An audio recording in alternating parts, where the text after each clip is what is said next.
Oh, wait, hold on. They're starting to show up.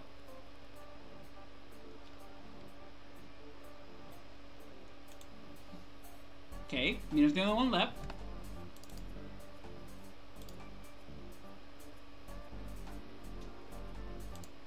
Okay, hi chat. Give me a second. One moment. Hello. Hello. Hello. Okay, so for some weird reason, Meep and mine work. Oh, there we go. It just needed a bit of time. It looks like you just need a little time to cook.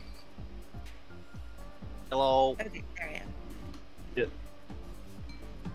Absalom Triumph. Good morning, you two. I'm so tired. Good morning. It's nearly Christmas and it's nearly my birthday too. It is also nearly my birthday. True. Fuck. Oh, wow. It's nearly my birthday as well. Yeah, Wow. Maze. Oh god. Okay, so out of 4 people, I 3 guess of I'm the only one out here whose birthday isn't near at the moment. isn't in this month. No, it's the same, not the same week, but it's almost one right after the other. Directly. Okay, so mine's the 13th. Meep. Meep doesn't want to say Mine's his classified. birthday. Mine's classified. I will say it is December. Oh, okay. That's as much as I'm willing to say. On stream, I assume. At all. Yeah. Would be kind of sad if it's all. I think Oh, I've told right. you two before, Yeah. but And Mina is. I think I've told you two 24th? before, but Mine is the 9th.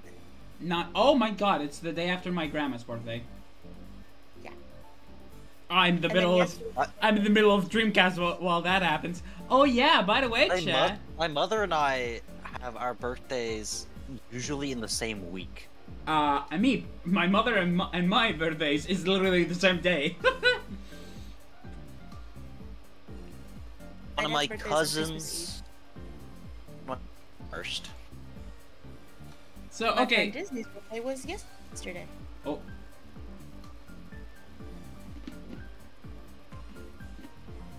And then I have a friend, JoJo. She's the 5th. Happy birthday, JoJo. I love you, girl. I was like someone who has bizarre adventures. She do. Dude, she went with me. Sorry. I had to. I had Like the food in my only- She mouth. should have. She's a weeb. She doesn't Okay. watch JoJo. Okay. No, JoJo's Bizarre Adventure is still my absolute favorite anime. I've been back on my JoJo bullshit. I did enjoy JoJo a lot. At least the 3 parts that I did watch. I just didn't enjoy Morio that I would much. simp for Josuke, and I loved it. I thought it was so much fun. After every, like, the grandiose adventure, it was almost like a cool down. It was really nice. Yeah, because guess what comes afterwards? Fucking Giorno Giovanna.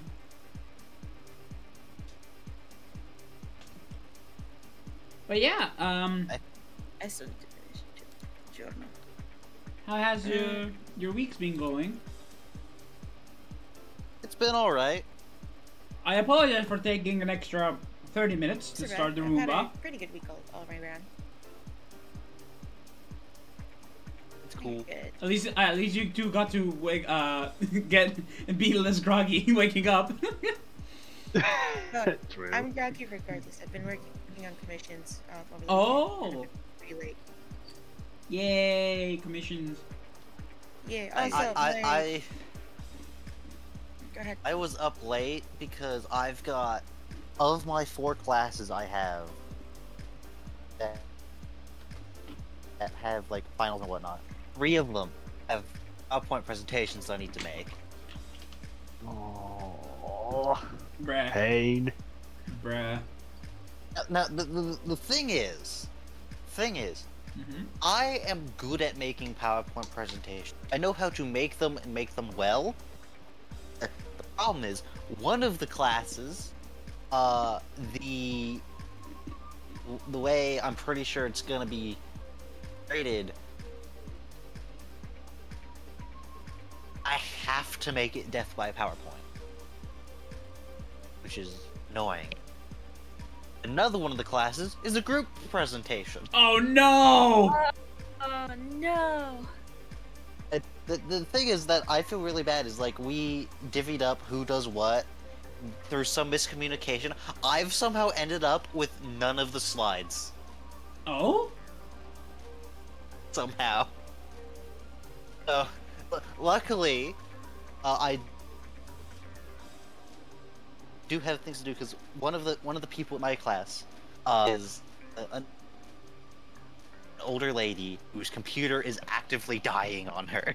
So I worked with her to get her slides all set up and working, looking nice. The other thing I've done is I've gone through and basically remade everyone's slides so they aren't all in different fonts at different font sizes at completely different layouts, and I made them look good. That I can do. That's important. Waiting on one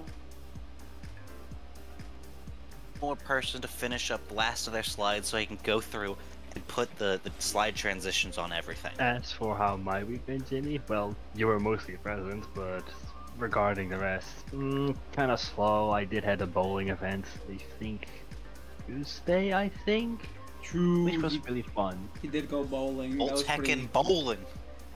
Yeah, I did bowl. Yeah, it was this Tuesday. But you would have It was really Tuesday! funny with that at all.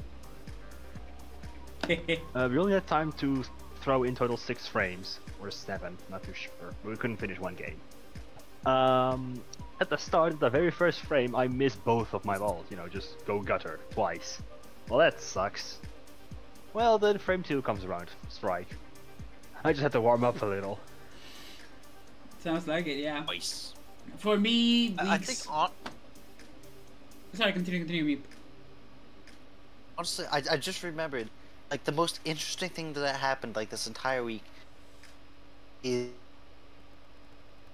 my roommates did something incredibly What dumb. did they do? For some reason, my roommates decided it would be a good idea to put icy hot on their balls. So they froze their balls to death. To ash, sorry. That sounds like shit roommates do. The thing is, no, the thing that makes it even dumber is like one of them or two of them, I don't know, did it first, then another one did it later after seeing the other two, very much not enjoying the experience. He's like, here, this is how you do it, pussy, and then he He was like, ah! And then immediate regret. Regret! Basically. Why? Why did you think that was a good idea? Spoiler, it isn't. No! Generally, avoid. Avoid. The stream's Don't. buffering.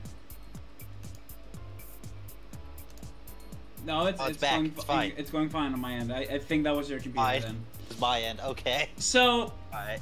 quick explanation as to why we had to take an extra 30 minutes. Octo on stream. He's been streaming for 7 hours, by the way. Just little note.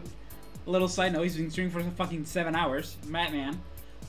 He wanted to show me both demo and kit a bunch of supers in a video game. We made a tier list of it. Just that's why we took a little bit of time to get here. Tier list. Yeah, tier list. Video game. Also, Jimmy, I see that there is a dono bar in the top right corner of the screen. That's not a dono bar, that's a goal bar. Oh. That is the 2024 goal of reaching 200 followers before the before June 2024. And we're at 178 out of 200. Yo. Speaking Be sure of to follow everyone in chat if you're not already. speaking of goals, Bolt has made it possible for me to have 5 subs. I have no idea what the fuck to do with this information now, but it is what it is. Now you're kind of stuck, huh? You never thought you'd get there, now that you are there, what next? Honestly, I didn't think I'd really get that far. Is Twitch Prime working And now you again yet? have, now No, you are it's this not. far, so now what? I guess 10. It doesn't my Twitch Prime give me my Twitch Prime sub anymore. Mad.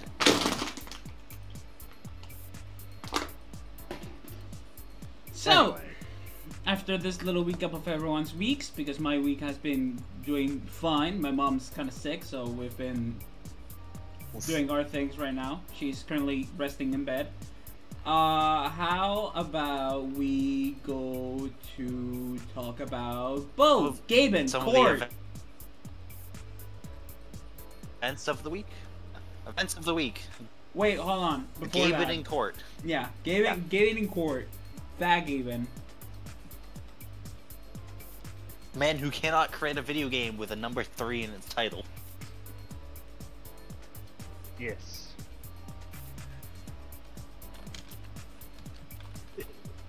Turns out, yeah, he's going to court. Why? I haven't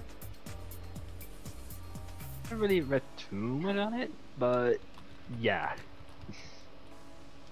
Let me try to see if I can find it. The news bit. And then I will put it in the images link for the sake of having a link there. This will be done from Eurogamer because, you know. Oh boy, finally! Yep. What did talking about? And there. By the way, November's over, boys! Yes, it's already December. No more stupid NNN memes. God. Get ready to hear the annoying song instead. Oh, we've been hearing that since October. Yeah, but now it's gonna be played even more until the end of the year. No, now they'll actually be playing other Christmas songs.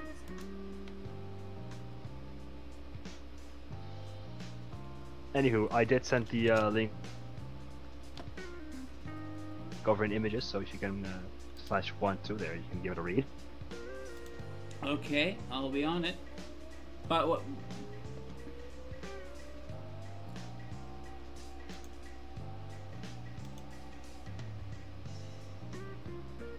Alright! Oh my god, my foot fell asleep. Fuck. One of your feet falling asleep. Oof. Gabe Newell has been ordered to testify in person at a Steam antitrust lawsuit. Gabe Newell had hoped to provide a remote deposition due to COVID-19 concerns. Valve boss Gabe Newell has been... Fuck off. No. Valve boss Gabe Newell has been ordered to appear in court as part of an antitrust lawsuit filed by Wolfire Games. As first reported by our friends at GameIndustry.biz, Wolfire Games, which filed the order earlier this month, brought an antitrust lawsuit against the megacorp back in 2021. Whilst Newell requested a remote deposition due to health concerns, and he has structured his life to minimize exposure to possible COVID-19 transmission, Wolfire insists that there is insubstantial evidence to suggest he is particularly at risk of serious illness and wants him there in person.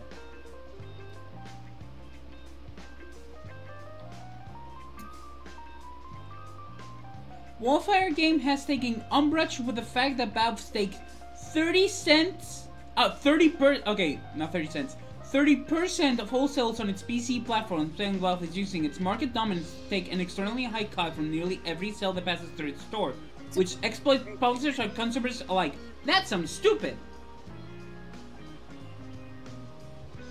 Of course they want a cut from the game.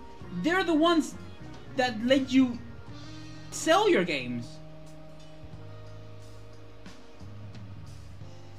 They Right? take a cut from the games because that is basically the store. Yeah. However, I don't 30% know is, if from my understanding, like basically the general industry standard. Eh. It's funny that it says this because so on the other day on Black Friday I bought Left 4 Dead 1, but while it was in offer, it was on sale. The bundle with Left 4 Dead 2, a game I already have, was also in sale. So I bought the bundle, which made it 20 cents cheaper. Instead of 90 cents, it cost me like 70 cents. It was very funny. Wildfire's original claim was dismissed in November 2021, but was able to file a further complaint in May 2022. Bob recently suggested we didn't hold our collective breath for Steam 2.0. Yeah, that's not really. Yeah, that's not. The original claim was dismissed, but they don't explain why, so let me look that up. Okay, so basically, what I understand from this is that they filed a lawsuit because they're taking a cut for being the store that sells the games. No, that's not it at all, actually. From my understanding, from what you've explained to me, the lawsuit is claiming that they're using their supreme market dominance to force themselves to be basically the only option. They are accusing Steam of being a monopoly. That's what it is.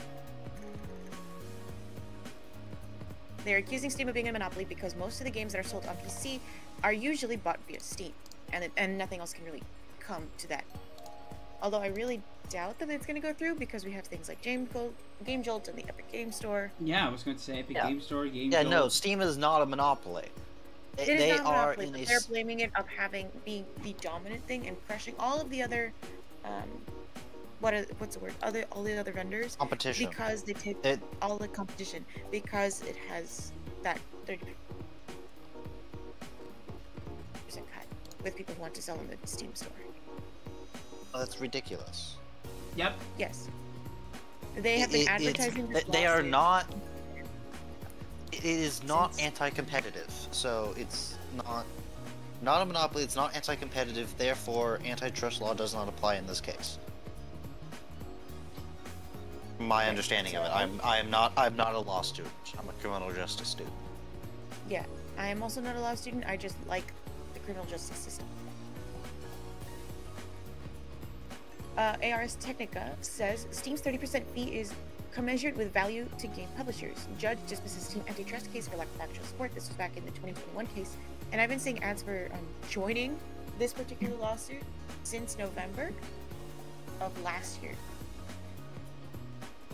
And basically they were trying to get as many gamers as on board with that lawsuit to show that, yeah, this is a vacuum. People are interested in this. This is a genuine concern of the public.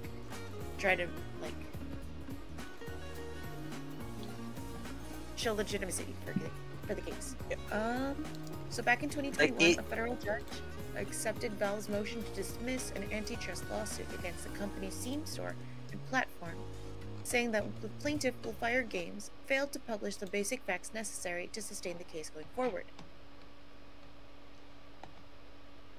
I am generally of the opinion that antitrust law is not enforced enough. However, this is a case where its enforcement would be incorrect based on my understanding of how it works. According to Wolfire, the lawsuit is on the argument that Valve was illegally tying its Steam game store, which sells the games, to the separate Steam platform, which provides game library management, social networking, achievement tracking, Steam Workshop, mods, etc. Wolfire argued that Valve was using its dominant market position in digital PC game sales to illegally prop up the platform in a way that was not conducive to competition. So basically, they're saying that because it's owned by Valve. Wait, so they're saying that because the store, the library, and the workshop are all tied via one client, it's anti-competitive. Yeah. Isn't that like the exact same thing the Epic Game Store does? Except they don't have the workshop because they're cringe. Yeah. A ruling issued a week before this article, the Western District of Washington Judge John Cohener, said that no illegal tying could take place because the Steam Store and platform are a single product with an integrated game platform and transaction market. That's because the revenues from sales on games on the Steam Store go directly towards supporting the free services available on the platform. And in the rare cases that games sold elsewhere make use of the Steam platform, Valve lets developers create fee keys to enable that integration, obviating any potential harm. The judge also said that Wolfire failed to show Valve's 30% standard fee on Steam was super competitive. On the contrary, the 30% fee has remained constant since digital downloads were at fledgling stage, well before Wolfire asserts Steam became dominant in the market in 2013. The 30% commission or whatever isn't what made Valve dominant in the market. Is that they have a good platform. And Valve generally, from the standpoint of they're the people who own Steam, are generally pretty good as far as corpos go. Like Wolfire is their own indie company, and the games that they've created are Overgrowth, Receiver 2, Receiver, Lugaru the Rabbit's Foot, Black Shade's iPhone, and Desperate Gods, just to name one of their major ones, right? It seems that they are accusing Steam of having a monopoly. I'm going to... This is my own conspiracy land, because they're not doing that well on Steam. Can we get a double check on that? Skill issue. So we're gonna go into a little bit of a deep dive and see how well they're doing on Steam. Okay. Sounds good to me. So let's try Receiver 2.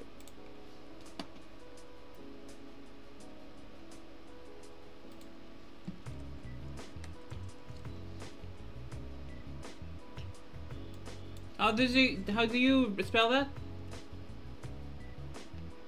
RECEIVER2,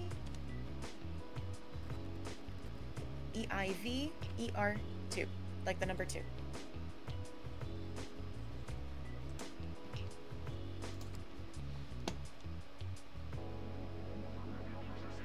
I do not even see it.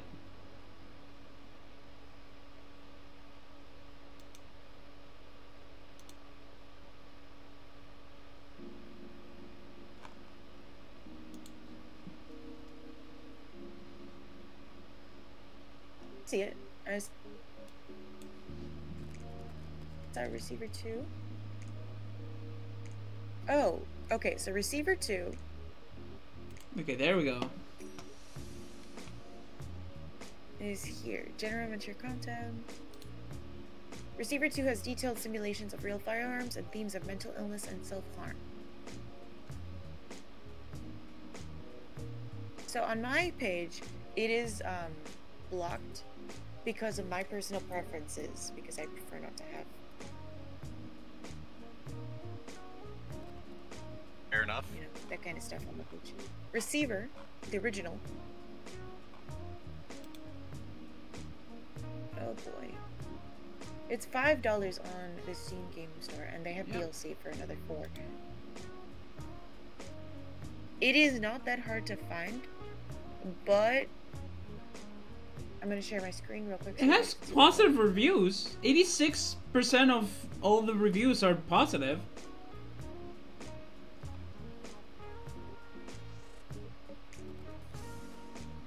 Oh, you guys can't see my Steam account.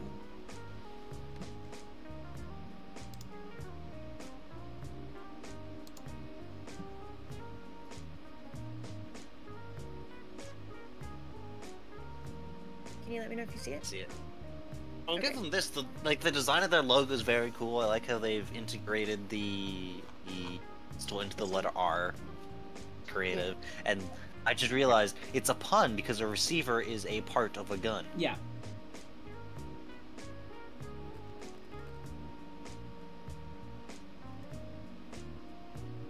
But Well, yeah. it's not doing. The original didn't do terribly. Especially since by the looks of the description, it was made as part of like a special 7-day development challenge or whatever. I think I spotted that in the you can top tell part. too, Yeah, because it's not- was created very for the 7-day FPS challenge to do things, and then presumably they expanded on it and made it more complete for the sequel. That's what I'd guess. So let's take a look at Fire Games. Here's Overgrowth. Bunny. Very positive. Yeah, like every All single reviews, one of these games have very positive reviews. Nearly 5,000 reviews. That's weird. And even the most recent 42 in the last 30 days are positive. 83% of the last 30 days are positive. There's a bundle.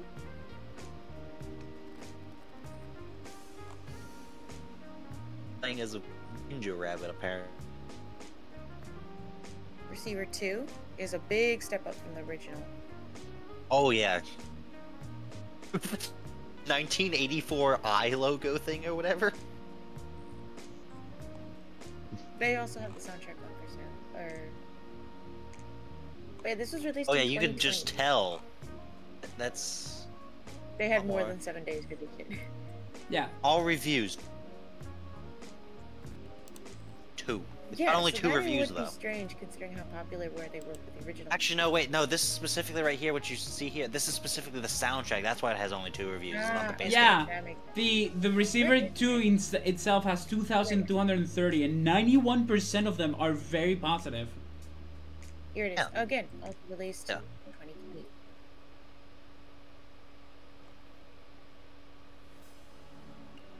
I love that it tells me it's similar to a title you've played, Doom.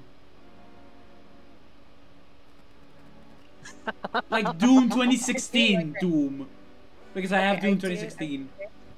I did like that reload for the revolver. It looks like it's focused on extremely detailed modeling of the The weapons. guns, yeah. It's for gun people. It's like, by the looks of it, games are good, doing fairly decent for a small indie game on Steam. So man's literally throwing a hissy fit for no reason. He angry. Yeah? Okay, that's strange. It's So, 100% gun mechanic realism. Why are you so obsessed with guns? Love them The or hate them, sidearms fire modeled them. down to every spring and pin. Oh Wow. no, they're doing the gun edition. Why are you so obsessed with guns? American. Yeah. It's Americans. That's basically the TLDR I'm getting from that. I They're would. an American. Everything you kill in the game are drones.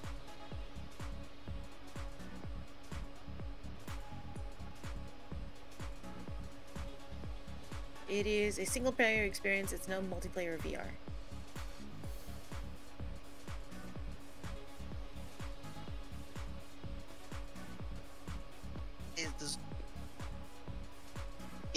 Its person is Angie. It's basically the equivalent of wah, taxes cringe, wah. It's basically what it is. They're taking the commission as basically the tax you pay to sustain the platform that gives all the services that allow you to do your thing.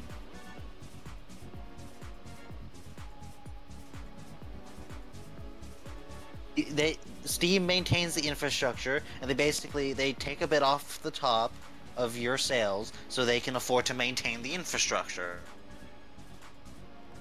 yeah. But they're a corporation, so they take a little bit extra so they themselves also get some profit. It's a perfectly reasonable system. This person, he's just cringe. Anyway. Centers what on the company considers an illegal tying of Steam gaming platform and the Steam Game Store. PC gamers are locked onto Steam platform thanks to immense network efforts and the high switching costs to move to a new PC platform. Oh. Oh. Oh. How that works. No. Just You no. do realize that for PC, you can have multiple game stores simultaneously.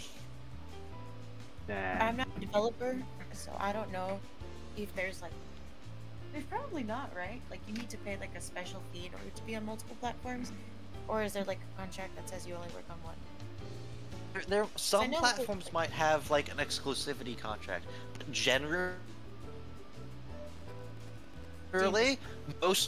a lot of games are on multiple platforms, and just sales that go through one, they pay the commission on that sale to that platform.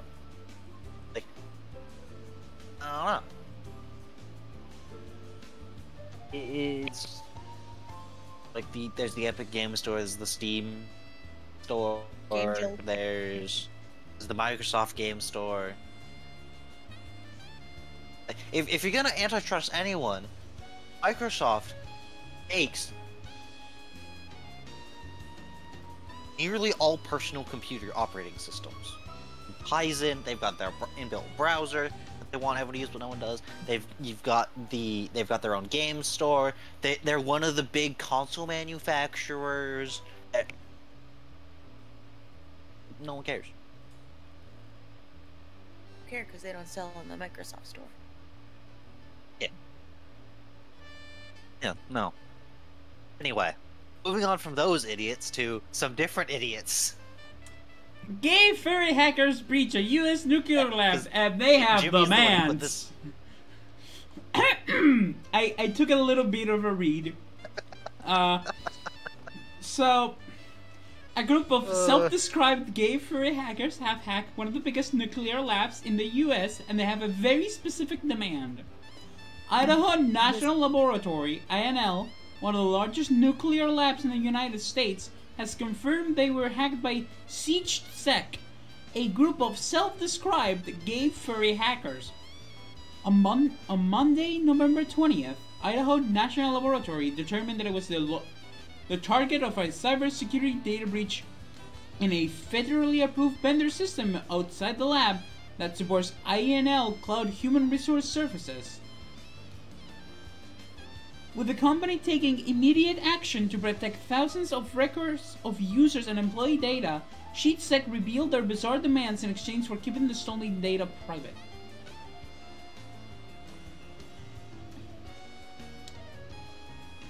The first tweet that I read... the hackers who demanded they work...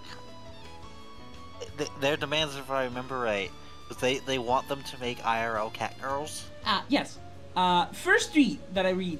Meow Meow, the sexy hackers at SiegeSec just breached the INL, divulging thousands of data points such as full name, date of birth, email address, phone number, social security number, address, employment info, and more.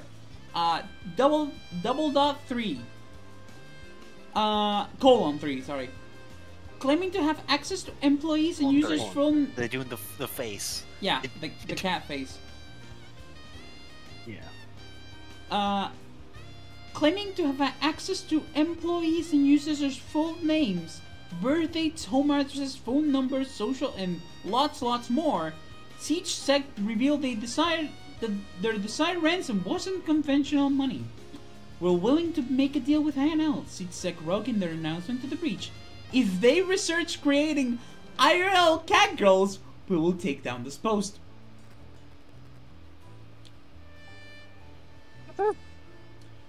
While the request for INL to bring real-life cat girls into the world might not be all too serious, their fantastical and unrealistic request is unlikely to offer any relief to the thousands at risk. Why are they asking a nuclear lab to research that? You'd ask a genetics lab. I have no idea. Also, I'd like to point out that it's gay furry hackers. You have the slides that... How little that narrows it down. Because would work in an IT department. Yeah, you can go into any IT department the 5 furries. Yeah, the majority of people in the IT field are furries, and the majority of furries are gay. Oh my god. Actual statistics that have been gathered. Well, they're... okay. Many people ask, why for INL breach? We are cats. Intricacies such as why do not concern us. Offering some insight into why, yeah. Seriously, you hack a lab that's trying to combat climate change and your only explanation as to why is, I'm a cat. Are you 12? One user responded. For the levels. To these, Siege Sec said, INL is responsible for a lot more than climate change solutions. They were not targeted due to their involvement in climate change mitigation. Okay, this is the end. In a separate post, the group shared a headline reporting their hack and identifying the group as gay-free hackers, writing, "We love our fans." Okay. So this was a publicity stunt, is what it was. I don't fucking understand people sometimes. This is the internet being fucking weird. Yes. You guys remember when we all stormed Area 51 in the Naruto run? Oh my god, no! I remember that! When was that? Was that How long ago 2020? was it now? Oh my god, it was 3 years ago. How long ago was that now? It was 2020. I believe that was older than 2020. No, I'm pretty sure it was 2020. So little people... no, wait, it was either 2020 or 2019. It was 2019. It was September of 2019. September 20th. Oh It my has its own god. Wikipedia page. Yeah, it does. As it should. I was Concerned. gonna say, it cannot be in 2020 because we had a whole pandemic. People were not gathering on mass to storm Area 51 Fair enough, in the fair pandemic. enough. Alright. Meep, Uh, the thing you're going to talk about the one thing that hasn't been conquered by capitalism, right? how about we do that later? Okay. What do you want me to Let's read? get back to that at a later date, because that's something that can wait. Let's get through the recent notable events first. Next thing is another thing from Steam. The creator of the Coffin of Andy and Lele got doxxed, so they're transferring the game's ownership to Kit9 and pretty much leaving the internet. This is why we don't have nice things. This final line is a very game thing. This is why we don't have nice things. This is why we can't have nice things. On the western side specifically. Forum post today announcing Nemle's partial retirement from the game. Will only do story and art, sold it off to Kit9 for all other purposes. All online activity nuked, including old itched names. 99% was probably due to Nemle being knocked on the base jack party. Okay. Pre-devlog announcement. As per request from the primary developer, Kit9 Studio has acquired the title, The Coffin of Andy and Lele. Our team of freelancers will handle the programming, community management, and customer support, business contracts, and legal disputes. The original developer will continue providing the art and story. We will do our best to support them as they create the game they want to create. On a sadder note, the developer has decided to permanently and completely terminate their activities online from here on. The best way to show your support is by focusing your discussion towards the game and not the developer. They wish to be left alone. There will be no communications or information forwarded to the developer from this point onward. They're choosing to remain completely in the dark and to continue to work their work happily offline. And that's the thing is the rest. It's like, why are we taking? This is the third time we've talked. I think the third time we've talked in the room about doxing people. Why? It's like, bruh. They think that Gross. having people scared for their lives is what makes life worth it. That's the only form of point they've got. I don't get it. People get off to having that kind of power. So, Next thing. on a better note, Cult of the Lamb being funny and that backfiring. We will add sex to the game if we hit 300,000 followers by the end of the year. I'm pretty sure they're already over 420,000. Hold on, it's followers on the On their Twitter page. Yeah, sure. not Twitter. We do not care. Anyway, Yeah, they're at 521.9k. 521,000. It's almost double their goal. Yep. And I'm pretty sure they've already announced it, because I think I saw the picture for it. Sins they've of the named it Flesh. DLC Sins of the Flesh. Hey, they said they're gonna do it, and they're like, well, A deal's a deal, guys. Deal's a deal. I'd like to point out, chat. Things in the idea box immediately after that. Armina's done the bonk emoji, and I've done the horny be gone spray at the sheep emoji. What's happened? All I heard was bonk Cult of the emoji. Lamb continues to be very funny. Yeah. I think this is art probably even funnier than when like some like Christian group like went after them and they just went Lamau. The one who waits thinks you're funny. So this is a tweet that they put, which we chatted with at Polygon yesterday about the next update and how we approached it. Our age rating will not change, and we never intend to. We want as many people to enjoy your game as possible. And then there's a little text. We use games like Pokemon and The Sims when it comes to references, but put an cultish spin to things. The age rating will not set. Okay, they're taking Okay, the here's Sims where I- approach. Yeah. I don't know. Okay, if they're just taking the Sims approach, that'd be fine. Because, like, fucking GTA didn't even have the sex actively available. That was sealed away in the files, and it still was forced to boost its age rating.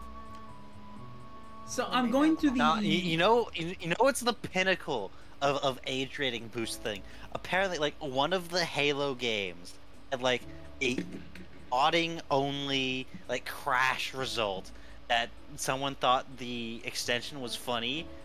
It was like .ass or something, and like so they made it so the crash page for that error is like a picture of their own ass, like mooning the camera, and that got an age rating bump when it was discovered. I think I remember that. Somebody just put an ass.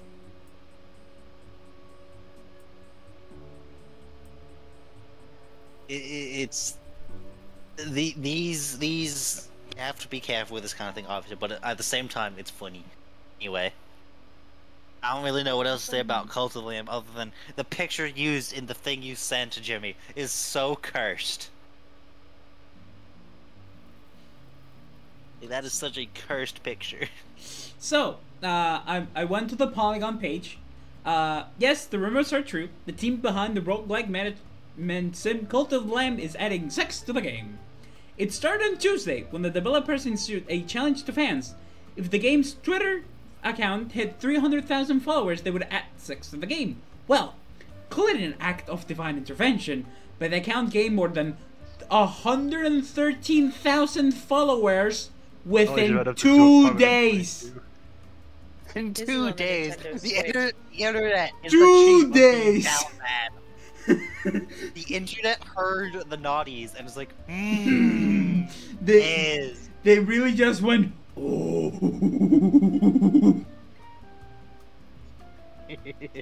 The internet needs so much horny be gone. Love this specific tweet. Hold on, I'm gonna take a screenshot of it. But the biggest question remains, what will the sex look like in the game? Cult of the Lamb features a cast of adorable anthropomorphic animals, but the promise of sex leaves a lot to be imagined. On this note, the team assured Polygon that the game's USB rating will remain the same. Chop chop, Twitter boy. Where's my sex DLC? I'm John Glenn, but where's my sex DLC? That was completely unexpected.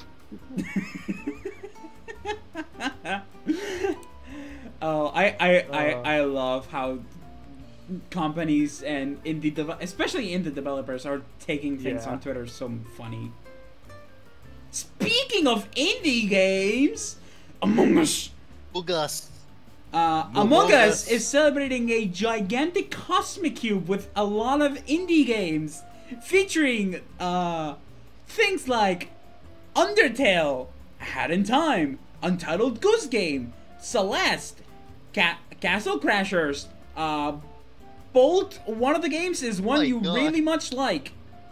Yes, Cryptos the Necro Dancer. Not that one. Alien Hominid Hominid as well. Invasion, and Crypt of the Necro Dancer. And this is a I don't goose. quote-unquote free Cosmic Cube. You need to spend like 7,000 beans to get it. And it's limited time. Also, oh my god. Hold on, Mina actually posted in the channel some like Twitter screenshots of like the Cult of the Lamb thing. Yeah. Yeah, Some VTuber with the Twitter blue. Guys, assemble! Cult of the Lamb replies, "You know Bowser is not coming to the sex update only because we don't have the IP. Otherwise." I saw that dot, tweet. dot. I You're saw so that tweet fucking- on real time. Oh my god. Dude, Oh, hold on, there's another one. That's voice not loaded. mod Hold on. roasting the shit out of the fucking programmers Looking for on, Cult of the Lamb. looking on Wikipedia. Hold on, wait. Let me read it. You want to pull up the tweet on the stream? Oh, It's right. You're going to do It's it? a monkey flipping through It's like- papers. It's a chimpanzee, not a monkey. I gotta see that thing now too. Okay. Dude, Turn it's into voice mod. monkey. Voice mod is the program I use sometimes when I want to like make funky voices when I'm doing my voice acting, right?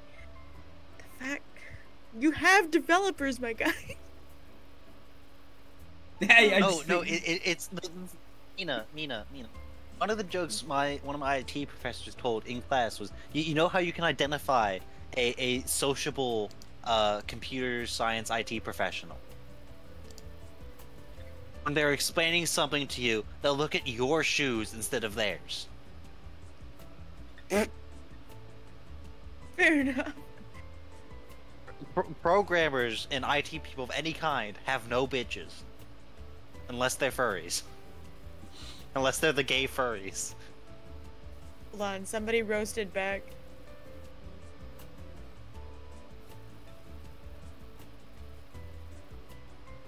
Oh, what? Hold on, it's a long thread. Every time I looked at the one below it, it just got better and I had to include it in the tweet. It keeps getting better and Way. better.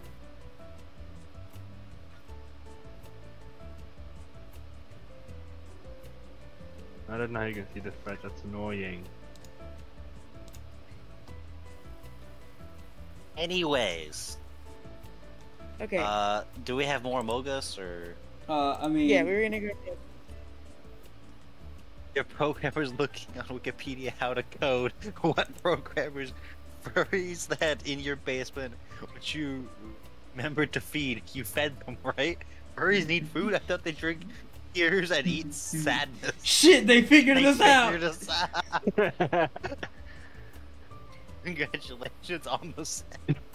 Oh my god. The entire internet. Oh This, wow. this kind of thing, this level of shit posting, is what things like Twitter are supposed to be for. Yes. Usually, though, they And spread disinformation. And now we have an OnlyFans character who dressed up as one of the lambs.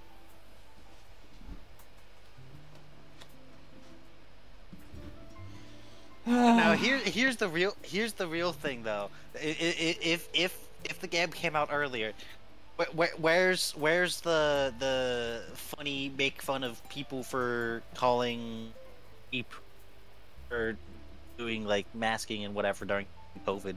That was a thing in the U.S. Anyway, moving on. More for the Among Us we wanted to talk about. I mean, honestly, this might make me want to play Among Us more. Because I want this Cosmic Cube. But I don't think I have the enough Among Us. beans. I know for a fact that I don't have enough Beans. beans. Who could just everyone get together in a lobby, play like hide and seek? Because it's the easiest way to get beans, meep. I don't like hide and seek in Among Us. I Yeah, like but it. like- It's fun. I mean, You get to break people's ankles. you can also do that in the original game. Use a hammer. Anyway, Anyway, moving on to the best news of the week. Henry Kissinger is dead. Rip Bozo. Not Rip Bozo, because burn in Rest hell, in piss, Bozo. Yeah, rest in piss, Bozo. This man. Alright. I'm gonna go out on a limb and assume the Europeans have no idea who he is. I'll be honest, I had to do a lot of reading up to fully understand. just how much of a piece of shit this man was. I have multiple tabs open, screenshots taken of things to just Motherfuckers had it get open the for point week. across of how awful this man was. I'll be honest, one of the reasons I was up late working on projects is because I procrastinated on projects by reading up on how shit Henry Kissinger was, so I could shit on him accurately during this Roomba of Thought. Talk your shit, King. Alright, so, for starters, some of the things I've seen of people talking about him, he is basically most of the people who are of the disposition to shit on him. Basically, the agreement is he is basically the peg immediately below Hitler. Oh. Oh wow. To just start it off, all right. One of the few groups who like came out to like defend him was the Anti-Defamation League. You know what that is, right? I am aware. They're a group in the U.S. who's like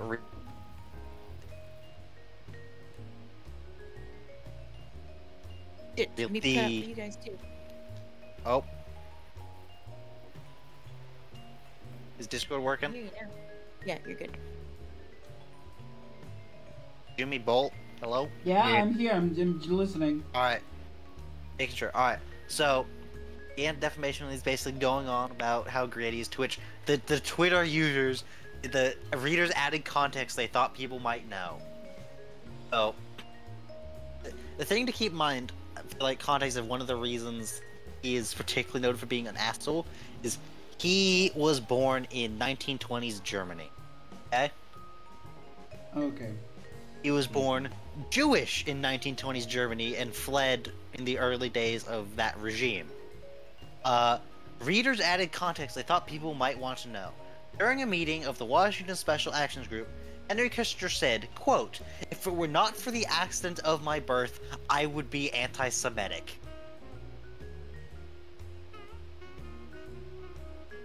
He literally admitted, if he was not born Jewish, he would be anti-Semitic. Right. Which is not good. So that's just like level 1 of him being an asshole. But the thing is, man became the Secretary of State of the United States under multiple presidents, which basically means he had control over so much of America's power when America was at its zenith. I have a list of some of the things just 10 of the things that like he got involved in. He during the election cycle that got Richard Nixon elected, Henry Kissinger leaked information to the Nixon campaign so they could sabotage peace talks on the Vietnam War, which ended up breaking down the day before the election, which meant Nixon was easily able to win the election because the sitting president who was running against suddenly looked really, really bad.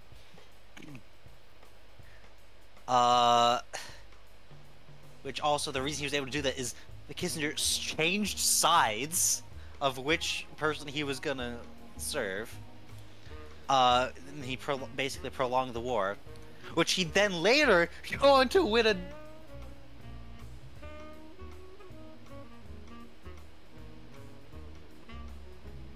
His person who was... Hold on, me repeat that. Yeah. So, Henry Kissinger won a Nobel Peace Prize for negotiating an end to the Vietnam War after he'd already elongated it. The Vietnamese negotiator also won it, but he turned it down. And multiple people on the committee that like chooses who gets the Nobel Peace Prize resigned in protest over Kissinger getting it. And even he was like, "Are you guys sure? Do you want me to like give it back?" Like, he understood how just bullshit that was. Particularly since, as part of the Vietnam War, he was basically entirely responsible for the bombing of neutral Cambodia by the US Air Force. And by the bombing of Cambodia, I mean they took B-52s and carpet bombed Cambodia with over 2 million pounds of explosives. That totaled 5 times the explosive force of the little boy bomb that was dropped on Hiroshima. And they just carpet bombed Cambodia. And killed 700,000 people. And displaced 2 million in a country of only like 5 million people. Which also covered the country in unexploded ordnance. And would go on to set the scene for the rise of the Khmer Rouge, which seized power from the US-backed military regime and went on to kill 2 million people in a genocide.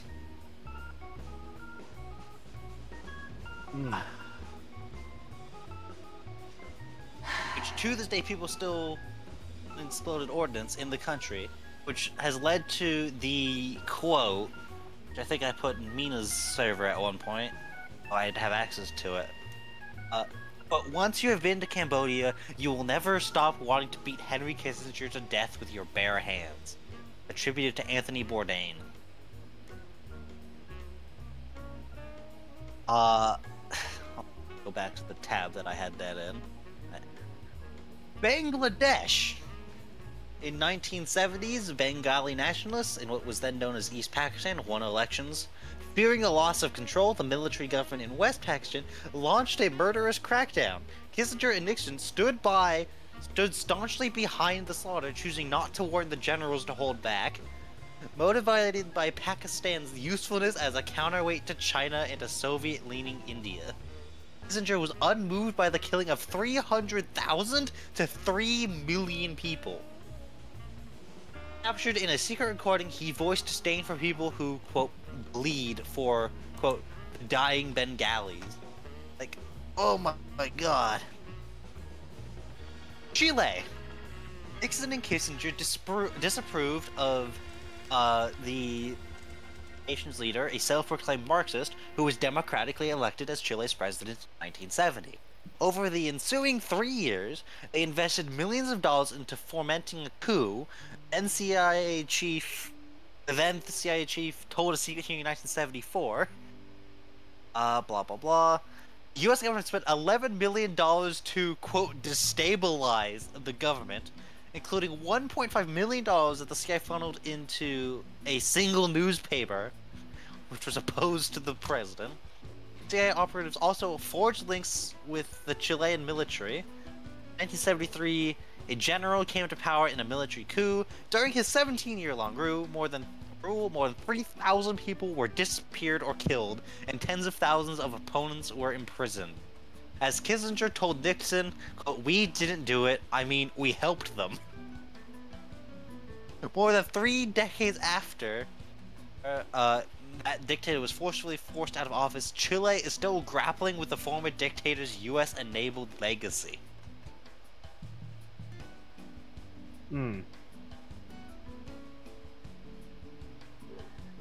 He was a harbinger Cyprus. of death. Any country he had his sights on. This man's ideology boiled down to mightier makes rightier, and I am in charge of the mightiest of countries, therefore I am the rightiest. Cyprus. Home to Greek and Turkish populations, Cyprus had seen ethnic violence throughout the 1960s. In 1974, after a coup by Greece's ruling military government, Turkish troops moved in. Kissinger effectively encouraged a crisis between the two NATO allies, advising the newly installed President Ford to appease Turkey. Turkish tactics are right, grab what they want and negotiate on the basis of possession. He then reported to have said, together the Greek coup and the Turkish invasion resulted in thousands of casualties. I'd like to point out, the island of Cyprus is still partitioned between the government of Cyprus and Turkey's puppet state that is only recognized by Turkey. To this day. East Timor. In 1975, Kissinger greenlit the president of Indonesia's invasion of East Timor, a former Portuguese colony moving towards independence. During a visit to what I presume is the capital, Kissinger and Ford told the Indonesian president, a brutal dictator and close ally in the battle against communism, that they understood his reasons, advising him to get it over and done with quickly. The next day, he moved in with a U.S.-equipped army, killing 200,000.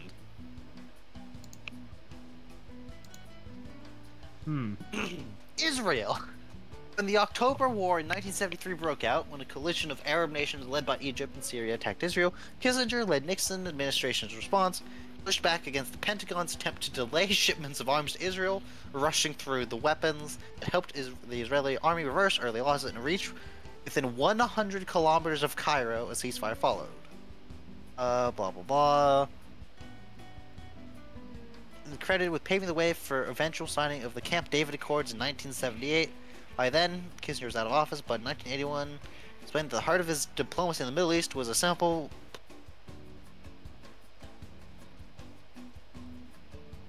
Arab neighbors and friends. How topical. Argentina. No longer in office after Jimmy Carter succeeded Ford as president in 1996, Kissinger continued to endorse murder, giving his seal of approval to the neo-fascist Argentinian military, which had overthrown the government of the president the same year. The military government waged a dirty war against the leftists, branding dissidents as terrorists. During a visit to Argentina in 1968, Kissinger flattered the dictator, lauding him for his efforts in combating, quote, terrorism. Said dictator would oversee the disappearance of up to 30,000 opponents, and about 10,000 people died during the military rule, which lasted until 1983. Southern Africa. During most of his time in the Nixon and Ford administrations, Kissinger didn't appear to have given Africa much thought, but in 1976, as his time in office drew to a close, he visited South Africa, bestowing political legitimacy on the apartheid government shortly after an uprising, which saw black schoolchildren and others gunned down by police. While he did force Rhodesian Prime Minister into accepting majority black rule, he cleaved close to South Africa's apartheid government and support for some rebels fighting the Marxist-Leninist People's Movement for the Liberation of Angola, a war that lasted 27 years. One of the longest and most brutal of the past century. Question: How many are we in? I've lost count. How much shit has this man done? That's just 9 things. And the 10th thing on this list, China. Visitors often praised for broken U.S.-China relations. After initial visit to Beijing in 1972, he helped re-establish diplomatic ties. In 1979, President Xi Jinping has described him as an old friend. Protesters who clamped down in Times Square remember him less fondly. Immediate aftermath of the massacre, which killed anywhere between several hundred and several thousand people, he offered a glimpse of the cold, harsh, realpolitik that characterized his approach to diplomacy. The crackdown, he said, was, quote, inevitable. Quote, no government in the world would have tolerated having the main square of its capital occupied for 8 weeks by tens of thousands of demonstrators. He said China needed the US and the US needed China. Because in typical authoritarian standpoint, he likes other authoritarians. Other strong authoritarians, because China was on the rise at that point. This man also, it's not on that list, was basically entirely responsible for the Watergate scandal, which got Nixon kicked out of office for doing a bunch of illegal shit. He was a horrible person, responsible for so much more horrible shit. And he flip-flopped his ideology whenever it suited him, so long as it suited him and therefore the US, because the US was big and strong. He is basically responsible, directly or indirectly, for most of the US's modern geopolitical problems. And why a lot of countries, understandably, don't like the United States. Even then, it's now that he's dead, it's still gonna take a long time before we can even begin to repair any of the shit that's been done because of this motherfucker. And honestly, the reason most people are happy he's dead is because they were not able to punish him for any of this while he was alive.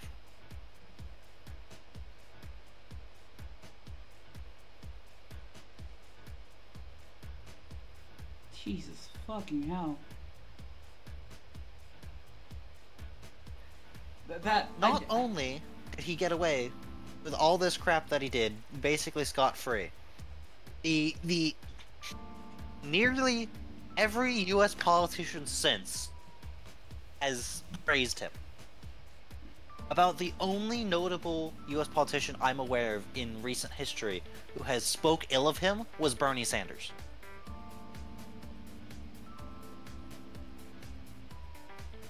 Who, it was basically a hot take for him to call Henry Kissinger cringe.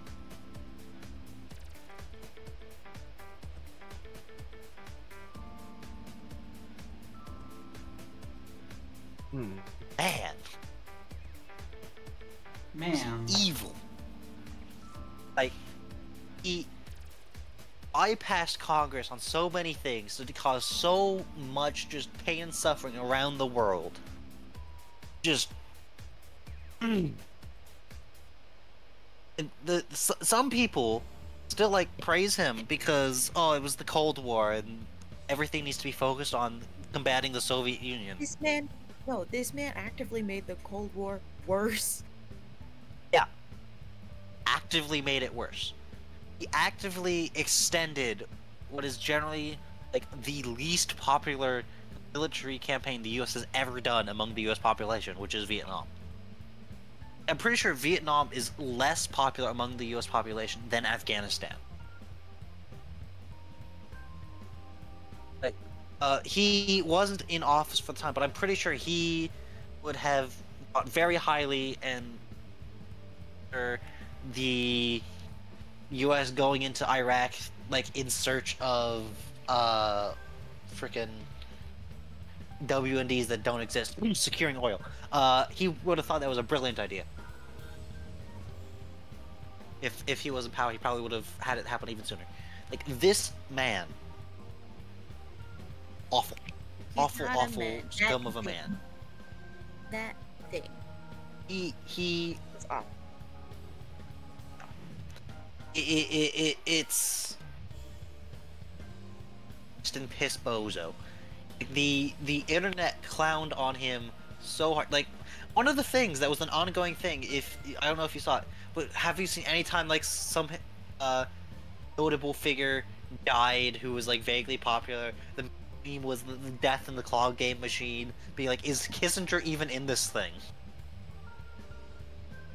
That was the meme. And like, and then now we've got changed. Death has finally pulled the Kissinger. We did it. My God, we've done it. Henry Kissinger lived to 100. Oh my God, you did it. One of the memes I found of him is, inside of you there are two political theorists. One of them excuses genocide when it advances American interests. One of them excuses genocide when it opposes American interests. You are Henry Kissinger. The other thing was the peacemaker scene of, I cherish peace with all my heart. I don't care how many men, women, and children I need to kill to get it. Just ignore that he actively started wars. Horrible person. Man. Horrible person. It's like, most really horrible people are like people who, like, they commit genocide. Henry Kissinger is directly or indirectly responsible for at least half a dozen genocides. Jesus fucking hell. He is awful. Trash. Human trash.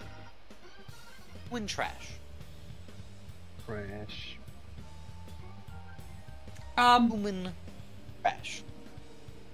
So, do you want to keep shitting on this man, or do you want to move on? I'm willing to move on. I've more or less made my point. It's like, that was basically just a selection of some of the horrible shit he did. Yeah, I Alright, let me take a look. See in the idea box. So, let's talk about something slightly more lighthearted. Elon Musk's beef with the Onion. What's the Onion? The Onion Oh. is a satirical news source Satirical. in the U.S. that Okay. they make satirical fake news.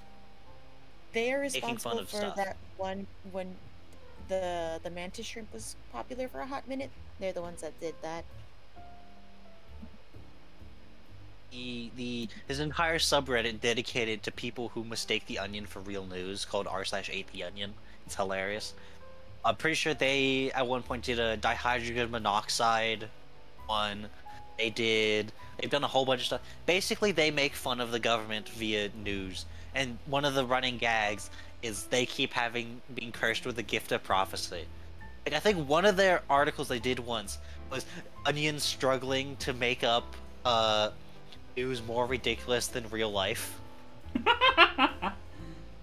Honestly, real life has become I sometimes feel like we actually live in a fucking like we got transported in our sleep to a fucking simulation, because some of the things that are happening in real life, it's just like, huh? You understand? Yeah. I didn't want to say you understand. That sounds very rude. What the fuck did I want to say? I don't remember at this point, but it's a fucking hell, dude. So, apparently, part of Elon Musk's beef with them is, one, Elon Musk is a horrible person. The Onion made fun of him. Is part of the reason. It's been a while since I saw the exact thing. He like tried to start as like a competing one that just sucked. There's some more Onion articles about Elon Musk and his stuff.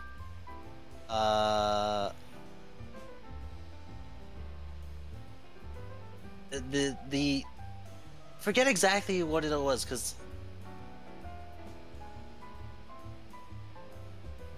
is basically Elon Musk really doesn't like the Onion, and he's like promoting like other satirical news sources that are just worse because they're like not satire and not funny. It's like one of the things I saw comparing like the one like Elon Musk was trying to promote and like the actual Onion was on something related to the current thing, and how it's basically they're both satiring in similar ways, but with completely different messages behind them. Mm-hmm. Like the Onion it's like they're both regarding like how Israel like attacked a hospital, claiming Hamas was using it as a military site, thus waiving its protections under the Geneva Convention. Onion made an article talking about basically Israel having a war on doctors. Basically calling them out on their bullshit. While as this competing news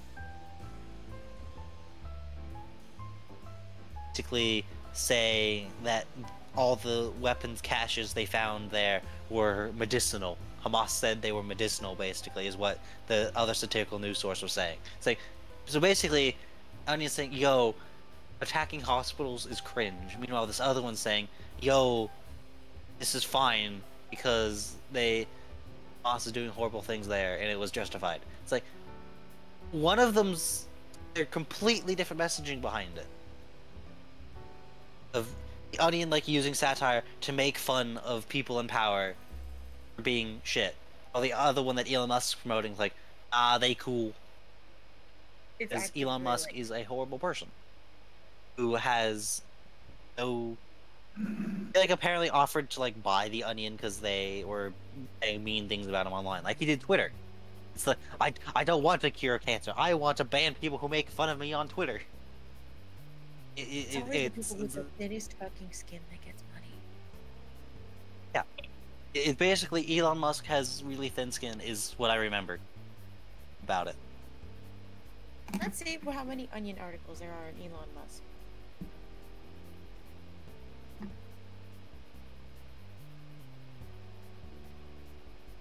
America's finest news source. Let's look up Elon Musk.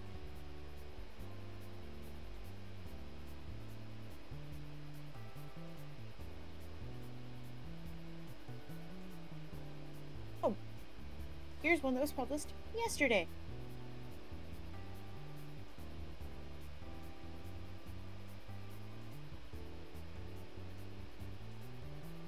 Everything Elon Musk did while visiting Israel.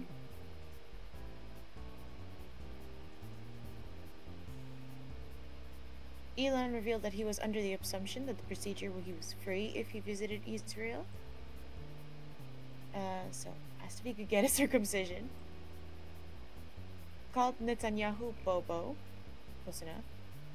Tried to impregnate the Western Wall. As many others can attest, this is the highest sign of respect from Musk. Kissed the ground and cried after finally returning to an apartheid state. According to witnesses, South African born Musk immediately dropped to his knees after stepping on Israeli soil, overwhelmed with joy to be back in his state, segregated by race and religion. Argued that Hamas stole its whole tunnel idea from him. Musk claimed he was the first one to come up with the idea of using tunnels and accused Hamas of plagiarism. Asked Netanyahu if he could see the space laser. Musk was obviously under the impression that the Israeli government was in possession of the notorious Jewish space laser and was visibly disappointed when he was informed it didn't exist. Drove a Cybertruck over rubble and got stuck. Musk attempted to demonstrate his Cybertruck's ability to handle rough terrain, but wound up trapped in the wreckage of a building with the vehicle's wheels spinning. Shot a mortar shell at a Palestinian house. Ahead of the billionaire's visit, Netanyahu was nice enough to set a Palestinian neighborhood for Musk to destroy. Practiced his Jewish slurs and learned some new ones. Met the 25-year-old who runs the official Israel Twitter account. Musk quickly bonded with the young woman over the hilarious memes they both shared on their accounts, and the two discussed how offended the woke snowflakes would be when reading their most fire posts. And that is only half of the slideshow. So the website is just very nonsensical. Like, you'd have to be terminally online, and even then, with your brain shut off, to have a fucking nick with the Onion. You know? So basically, I found the Me, thing Elon I Musk. found originally on the... Elon Musk tried to buy The Onion, most consistently good fake news source in the world. The Onion did not sell. In classic petulant rich guy fashion, Musk refused to take no for an answer, opting to instead clone The Onion from its DNA using Jurassic Park technology. Musk decided to launch his own similar website, even managed to poach some of the writers for the original. There's only so much money an individual can realistically be expected to say no to in good conscience. Unless like created a thing, he like promoted this other shitty one. Instead of making fun of him. It's just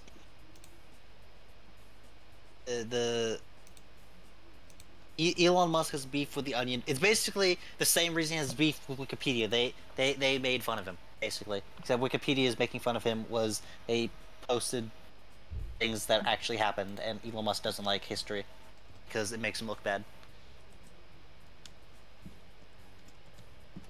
And he's a petulant man-child. Far too much money. And The Onion roasted the hell out of him. Anyway, Bolt has something about Pokemon Unite. Oh yeah, okay, so this is something, yeah, I also read it. So quickly, just this is gonna be like a little step now. So basically, I'll let Bolt go first, but this is something we want to just quickly discuss. Speaking of which, Bolt, are you free to continue climbing later? Yeah. So what they're gonna do, it's mainly going to affect ranked matches, and they're going to classify a set of Unite licenses to EX class. What this would mean is that they have an easier time to balance people, and to also make sure that stronger Pokemon like both Mewtwo's and Zacian, at the current state for what we know, will become unplayable in ranked matches due to how prevalent they would otherwise be. Additionally, at the very least on Master Rank, they're also going to implement the draft pick that was used in tournaments. Yep. So, the skill ceiling is going to go higher, which actually is good, considering that then you are going to deal with players a bit more, and you have an easier time identifying who know how the game works and who don't. People that get carried will still probably be high up, but that's that's their goddamn problem. We want to, perfect timing to do a little side note because Bolt and I have been trying to climb rank for last couple days because season's about to end, and we haven't had the best of times. Let's be honest. Oh, yeah, we really did not. We have been struggling because this is something that just happens way too often in competitive video games, especially team-based video games. That one player that doesn't know how to do shit, it just ruins everything. Does that kind of player ring a bell in either of your ears, Nina? Neep? Oh yeah. Yeah, that's me. Oh yes. Nina, no. Nina, no. No. Sad. No. No. At least she admits it. Really ruins it. There's the players who don't know what they're doing, and there's the players who are actively sabotaging you because they're petulant man-childs. Oh like, my god. For example, there was a period in World of Warships where there was on the North American server, there was an individual by the name of Angry Turtle, who was infamous for just sailing to the back of the map and intentionally being useless because he was petulant. Because he doesn't want to be blamed if the team loses. Well, If you're in the other bag. thing is this was in the random battles, not the ranked battles. Oh, that's even worse. It's the other thing is this man also had the audacity that when people started clowning on him online for this petulant behavior, he get angry about that. He got angry at YouTubers who discussed him because people sent in replays of him doing this shit. The thing is, it's not just that he sailed to the back of the map and was useless. He sailed to the back of the map, was useless, and then shat on people in chat. He couldn't just shut up.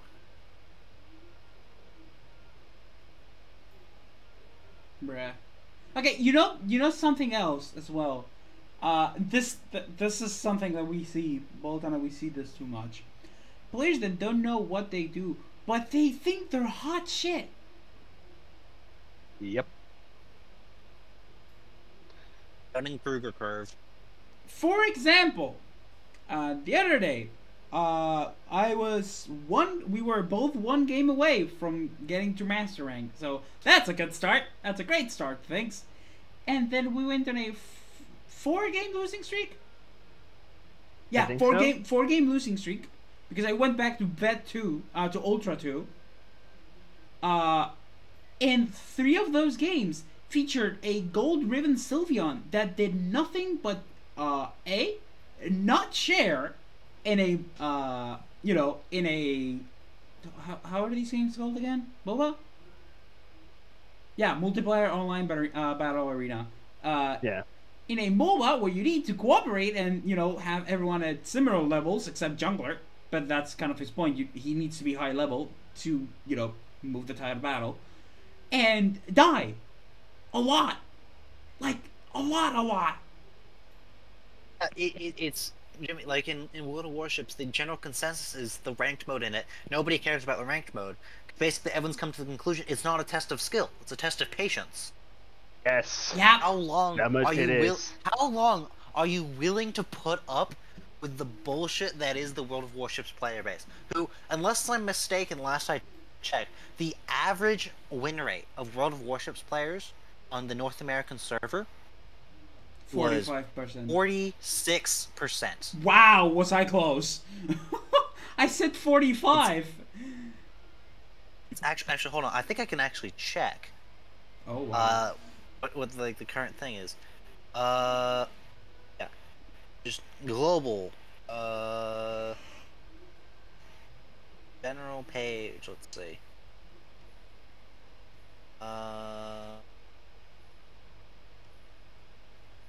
I see this. I don't know. For context, Jimmy, once the devs accidentally leaked one of their internal spreadsheets that referred to like the bottom fifth of the player base as plain bad. Good. I mean, if they're bad, they're just bad. Anyway, so it's just like, okay, when people are, you know, bad at the game and they admit they're not usually too high ranked, but then there's that group of people that for some sort of miracle, or they just got carried there, they're in high rank. And it's just, these couple of past days, I've had to either single-handedly or with both and Ashi's help carry a team back from disaster. I have a clip on Twitter.com of me stealing Rayquaza out of the enemy's hands in a 1v3. I was the only one in my team on the Rayquaza fight, while my partners were in the lanes trying to score points in the Rayquaza fight. And that is not what you do in the mid fight at the end of the game. You can tell this pisses me off, because I shouldn't have to do that, especially not when I'm not the jungler. I was Umbreon, a defender Pokemon, and I'm going to post this link on images so you two can see it, because I'm pretty sure Bolt has already seen it. I have seen it, yes. So for context, we were losing pretty badly, and I you know, it's Rayquaza fight, we should go mid. The only person that went mid is Cinderace. Oh no, Cinderace is dead. Glaceon is also dead. And Decidueye and Goodra are pushing lane in the worst time possible. Yeah. There's Cinderace and I think, hold on, let me look at that video really quickly. There's Cinderace and Mewtwo are both dead, but you know, everyone else, Talonflame, Blaziken, and Blastoise are there. I have to do something about it or we're just going to lose. And then I go in, Snarl, Foul Play, and I get it. And we won thanks to that. Don't play. What does that mean for those of us who don't play Snarl and Foul Play? Okay, the two moves that Umbreon has. Yeah, but what does that do in context of the game? Okay, Snarl is a move that does damage surrounding Umbreon, and when the cooldown is up, it stuns everything. And Foul Play is basically a dash move. You dash once, if you hit something, you can dash twice, and if you dash the second time, you stun something. I had to use both my abilities, my moves, in order to steal this Pokemon, to steal the main objective of the game. Sorry, I should have been more specific, my bad. Which, as well for context, Rayquaza, it gives a shield to a set percentage of your health, which increases your score speed, meaning that you can score faster, and as long as the shield is up, you cannot be interrupted, because usually when you get hit, even once, your score is automatically stopped. It's just reset. Yeah, you gain invincibility, basically. You gain stun invincibility. Yeah. So, you know, when you try to score something like a 50, which usually takes roughly 6 seconds, if you're alone, yes, it takes roughly 6 seconds. It just becomes like a second or two at most. And this happened again not that long ago with Bolt.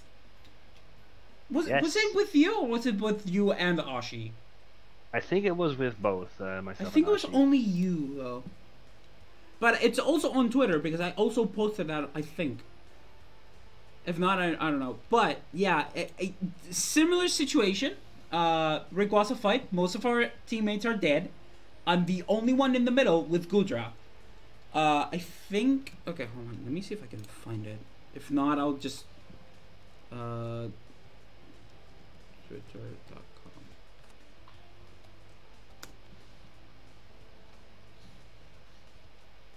Okay, it's called X.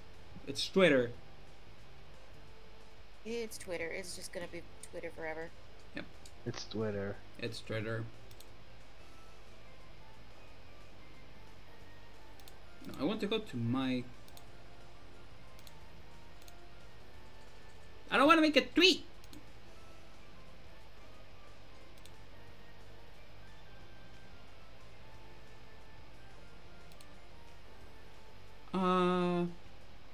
Profile.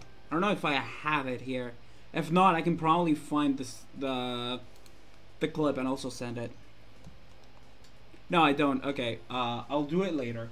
But basically, it happened the same thing with my Gudra, and I used one of my ranged abilities, Dragon Pulse. I was like at the tip of Rayquaza's hurt box, and I clipped it and killed it. And so from a it was like 3v1 still, like 3v2, and we won the game because of that. That's how, and we were losing like pretty badly, like we were getting our asses handed to us. And then I just did that and won us the game. Yep.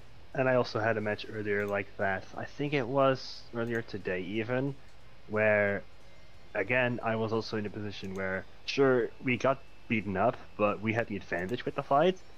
But even then, I was still very cautious, and I figured, oh, we are safely attacking Ray. I might as well check for enemies. Sure enough, the closest bush on their side of the map to Rayquaza had an enemy in there.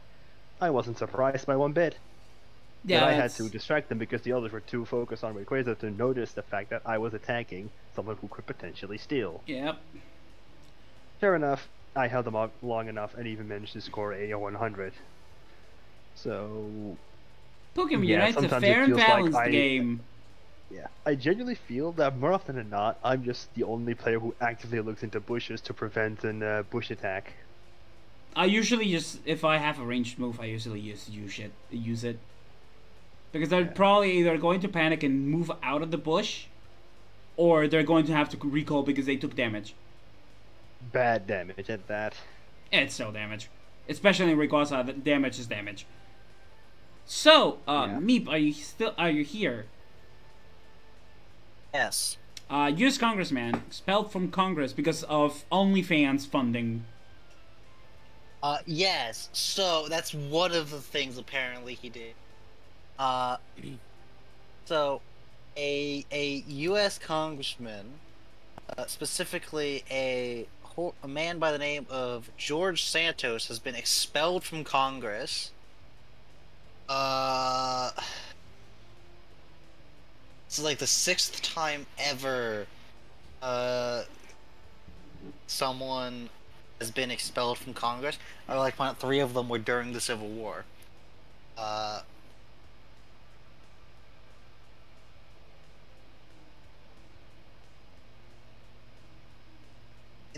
Basically, he got expelled. So I've pulled up his Wikipedia page. So, it goes, so U.S. House political activities, U.S. House of Representatives, election, 2020 campaign, refusal to accept election results, 2022 campaign, 2024 campaign, false biographical statements, campaign finance, in a FEC investigation, blah blah blah, investigations and legal issues, health ethics committee, expulsion resolutions, Brazilian check fraud charges, evictions and unpaid judgments, theft charges, allegations of mishandling funds, credit card skimming, sexual harassment and allegations, federal indictment, superseding indictment. It's just... What? That's so much, and it's incredible. Yeah, it's just, let's see, just so much is just stuff, and apparently one of the things was illegally using campaign funds to get OnlyFans, among other things he's done. Misappropriating his net worth, campaign spending, campaign funds pay for shirts for staff, meals at restaurants and plays, $40,000 in airline fares, including the location California, Texas, Florida, blah blah blah. Donations to other candidates via PAC, unitemized expenses. A single restaurant has a 3-paragraph heading. Okay. The Political Action Committee, FEC investigations, which is a huge section, campaign treasurer, alleged use of fictitious donors and donations, alleged credit card fraud and misuse of WinRed, which is a whole bunch of paragraph, misrepresentations in fundraising, some more stuff, investigation legal, House Ethics Committee, ethics complaint over financial disclosure reports, formal inquiry, announced it was expanding its investigation to cover unemployment and fraud allegations. With 40 witnesses and subpoenaed 30 others. Blah blah blah.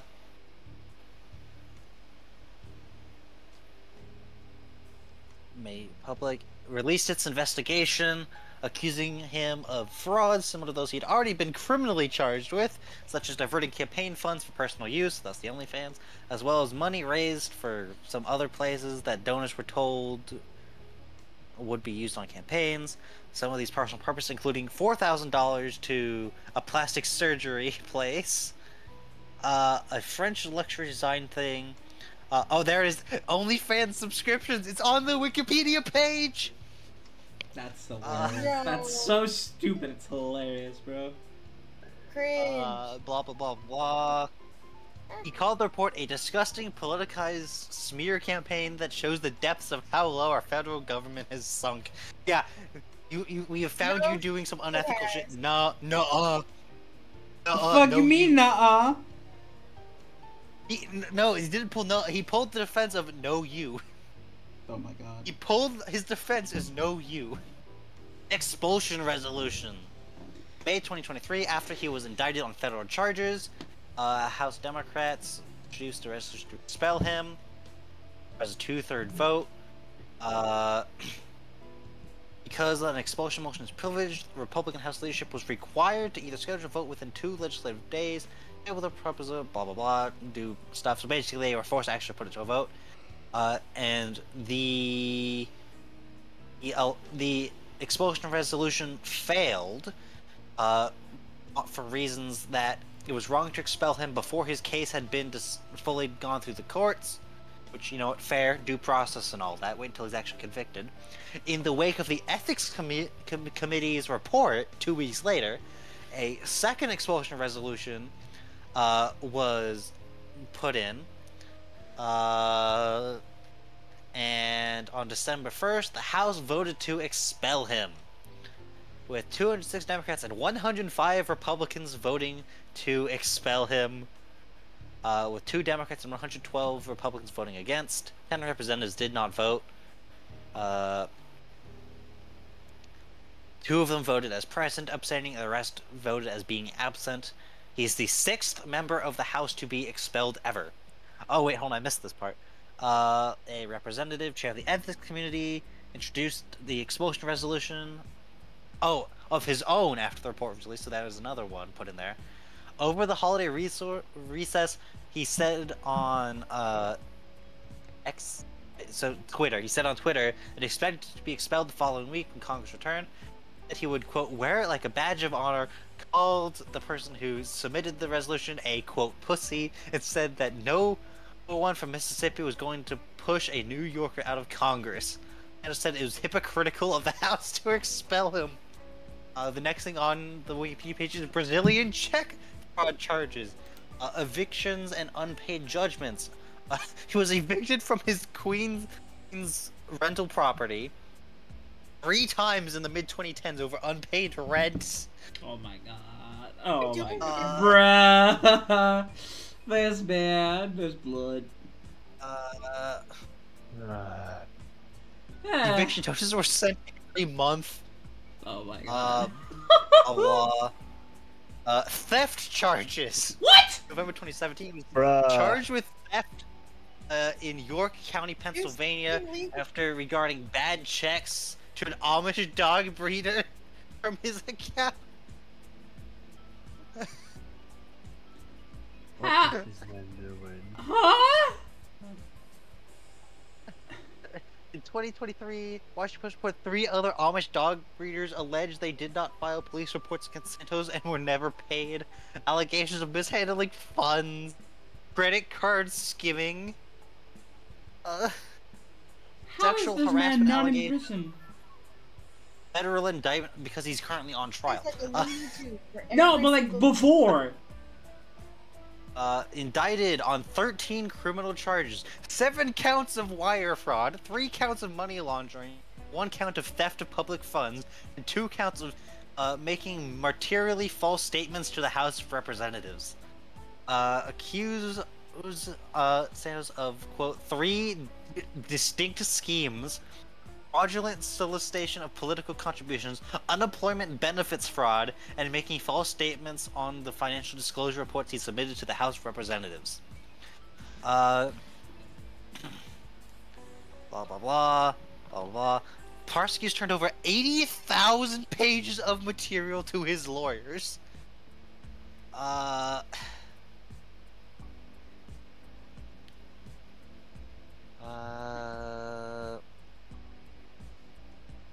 Does not plead. 5 days after his plea deal, prosecutors fired a superseding indictment alleging 10 additional felonies, including conspiracy against the United States, wire fraud, aggravated identity theft, credit card fraud, and money laundering.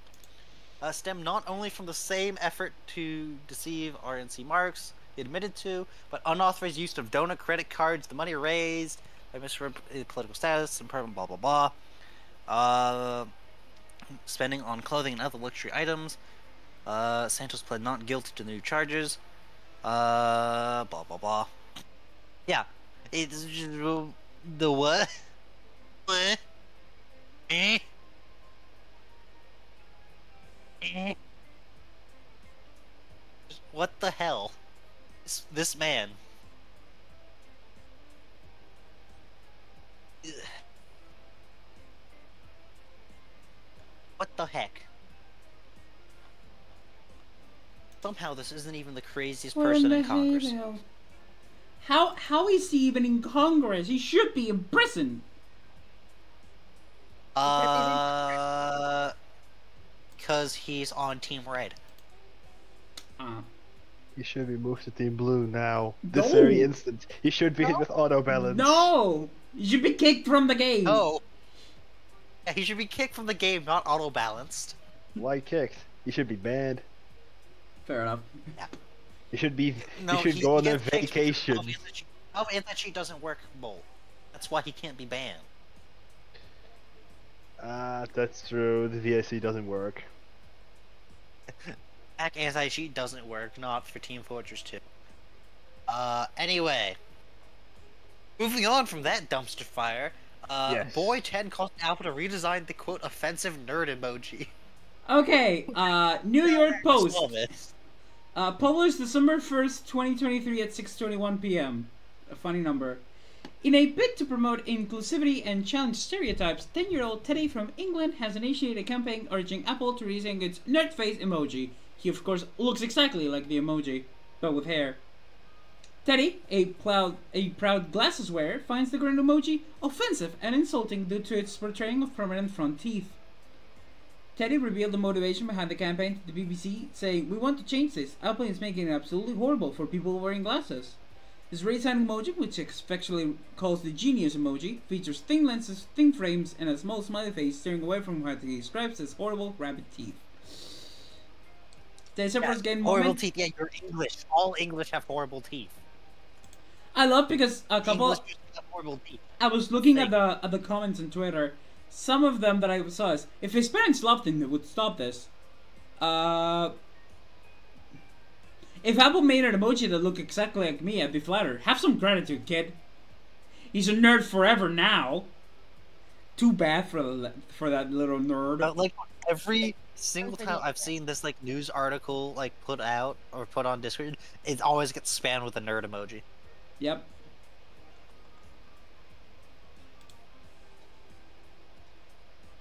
Without fail.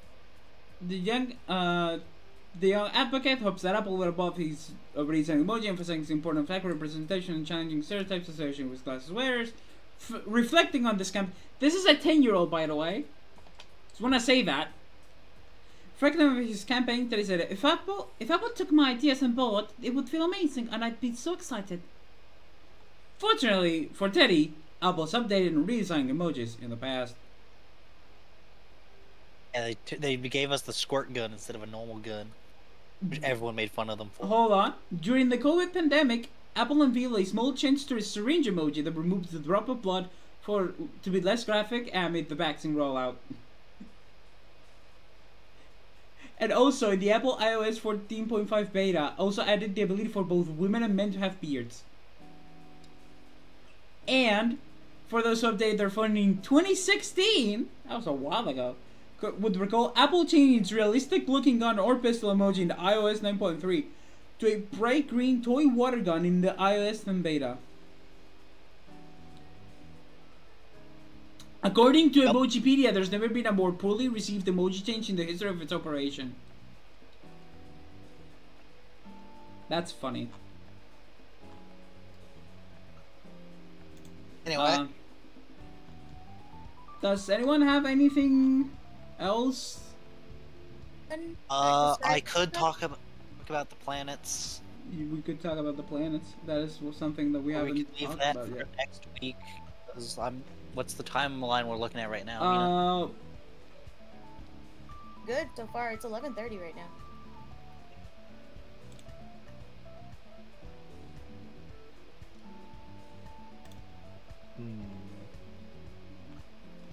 So, do you want to talk about the planets? Yeah. Or I can talk about the planets. Alright. So, the thing that prompted me to put that in there specifically relates to Saturn. Planet numero 6, which has a very iconic feature, which I'm sure you're all aware of. Mm-hmm. It's very, very prominent ring system, which has been determined is actually a relatively recent and temporary development. It is currently estimated that its very iconic rings developed approximately during the age of the dinosaurs. So obviously recent on, stellar timescales, but and that they only will persist for a total of about 100 million years due to the unstable components, material components of the rings. However, they may persist in a form close to Jupiter's much less iconic and noticeable rings for as long as 1 billion years. Wait, 1 billion years? What? So Saturn's rings Yeah. will deteriorate to a much less notable state in over about 100 million years after their creation, which was during the age of the dinosaurs. Oh. However, they will then continue to persist in a much subtler form, like Jupiter's ring, for a total of about 1 billion years. Because if you weren't aware, all 4 of the gas giants have rings. Yeah. Saturn's are by far the most prominent. However, Jupiter, Uranus, and Neptune all have rings, which is much less prevalent. Saturn has its rings, which will last 100 million years like that. Then, for about 1 billion, they'll exist in the more subtle, wispy form like Jupiter's. Remember, Uranus actually also has fairly prominent rings, though not nearly as prominent as Saturn's. Mm-hmm.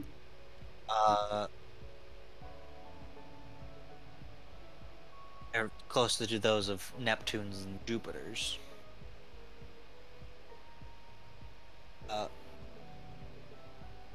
Neptune actually has 5 separate rings instead of one contiguous ring system. Uranus and Saturn do. As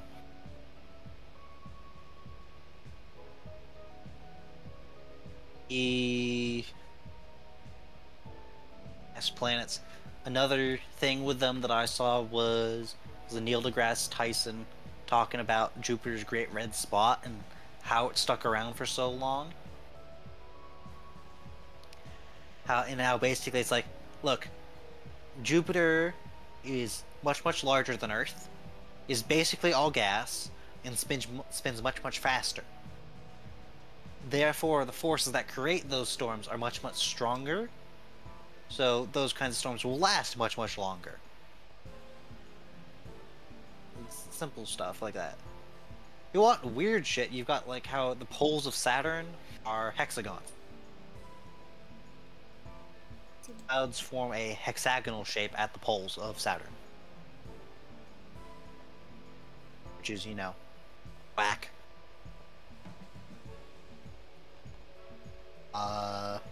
The inner planets, Mercury. Honestly, Mercury's kind of boring. Not much to it. It's a rock that's really hot on one side and cold on the other. Makes sense. It It's don't do pretty shit. close to the sun. Yeah. There was, for a period, people thought there might be a planet inside of Mercury's orbit. However, Einstein proved that the reason they thought that was literally just because the model of physics they were using to model the planets was wrong. Venus is interesting more because it just got wrecked by its runaway greenhouse effect that it had by coincidence. But if it wasn't, it is entirely possible that Venus is, other than that runaway greenhouse effect and the lack of a moon, Earth's twin. They are otherwise incredibly similar to one another. So what if we just created a fake moon for Venus? Well, that wouldn't matter. The biggest problem Venus has is more that its runaway greenhouse effect. Explain? Because the surface of Venus is hotter than the warm side of Mercury. Oh. Because of that runaway greenhouse effect. It is horrible how hot and high the pressure is on the surface of Venus. Like, the probes we send there last for like 5 minutes and then they die. Oh, so I assume we barely have any information then. We have very little some information. We do have some. Mostly through like cloud penetrating radar and whatever, which has to be really powerful. Clouds are really thick. The reason Mars gets talked about more for terraforming is because it's relatively easy to do. Because yeah, machines we send there actually last long enough they could do something. And Mars actually has water on it. Venus lost all its water. I'm pretty sure it had some. But the runaway greenhouse effect resulted in the atmosphere getting so hot that the water molecules all evaporated and got ejected. Oh. But to terraform Venus, you'd not only have to cool it down, but you'd also have to deal with the runaway greenhouse effect and then add water. Which is theoretically doable, but it is far beyond our technological capability. For now. Yeah. Don't give him any ideas. The problem, though, with Mars, from my understanding, is double checking, make sure I don't mess it up.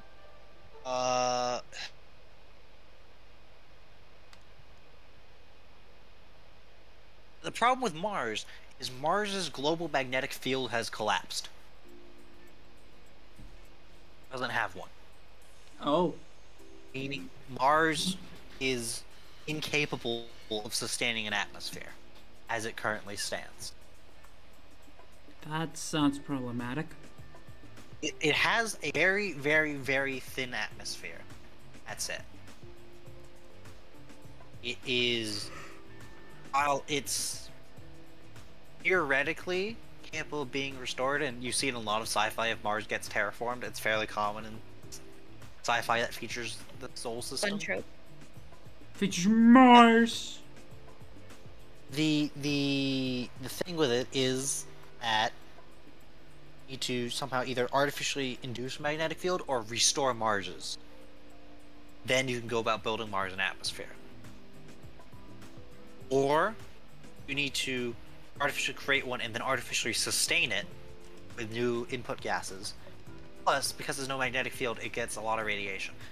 It's not as bad as it could be because it's farther away from Earth, farther away from the sun than Earth is. Mm-hmm. But still. Plus, you also have the issue with colonizing Mars of Mars is physically smaller. Yes. Mars surface gravity. Mars's surface gravity is 38% of Earth's. Oh wow, that's a pretty sizable difference. Yeah. Mars is significantly smaller.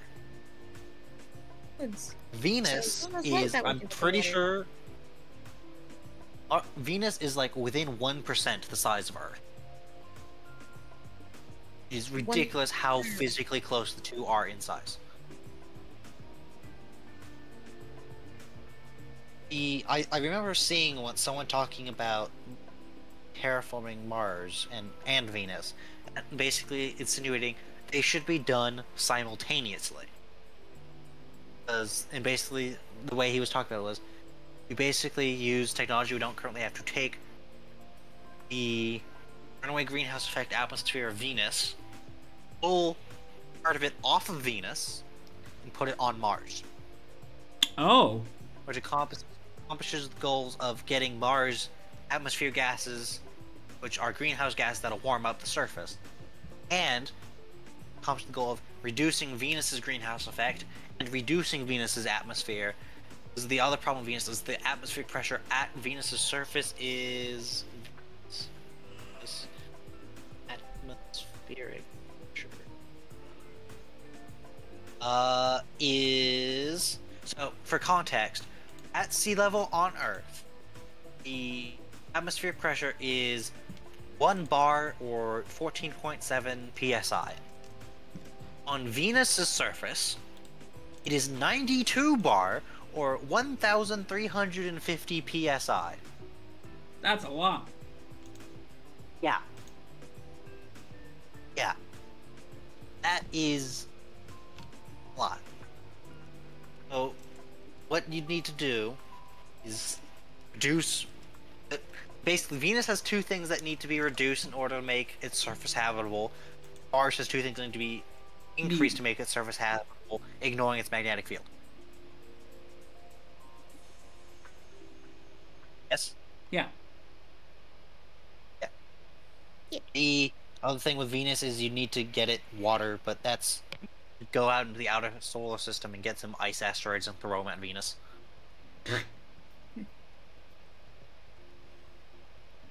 Which would also have the benefit of that's adding cold to the atmosphere to help cool it down, like you put ice in hot soup. Yeah. Weird, but yeah.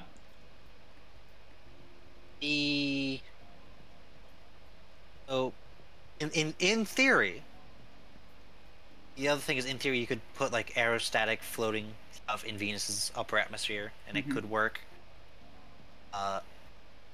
You know, the thing is, theoretically, it is possible, arguably theoretically easier to terraform Venus than it is to terraform.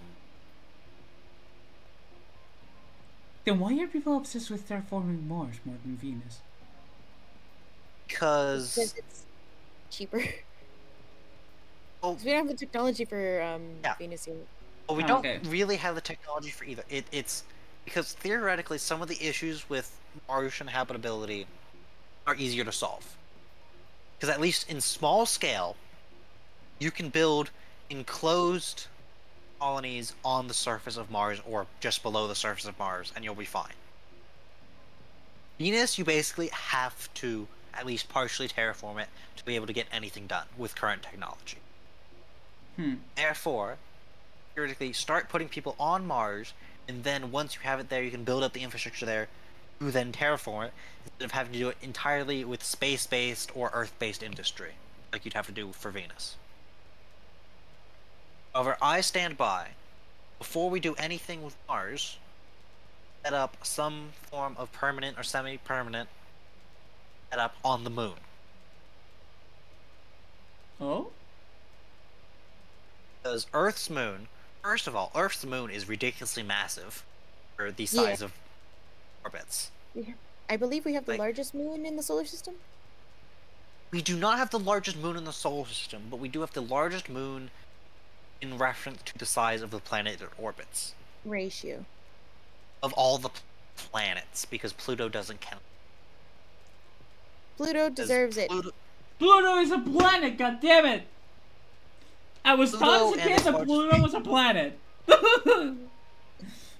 Pluto and its largest moon, Charon, form a binary system. They orbit a center of gravity inside neither of them. Wouldn't it be Heron? Also, Charon, I don't know. Heron. And I'm pretty sure that system also has like 3 other minor moons. Just rocks. Jimmy, the reason Pluto is not a planet Anymore. is there are dwarf planets larger than it, notably Ares. There's another Kuiper Belt dwarf planet. And it's also, Pluto's not the first time an object has been bumped from planetary status. The most notable example The one I'm taking personally. Yeah, but I'm taking it personally. The one I can think of off the top of my head is Ceres. What? Which is a dwarf planet in the asteroid belt. Oh? Which, unless I'm mistaken, is the largest object in the asteroid belt.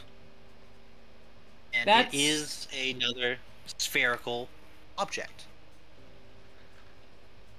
It's a dwarf planet in the middle main asteroid belt between the orbits of Mars and Jupiter.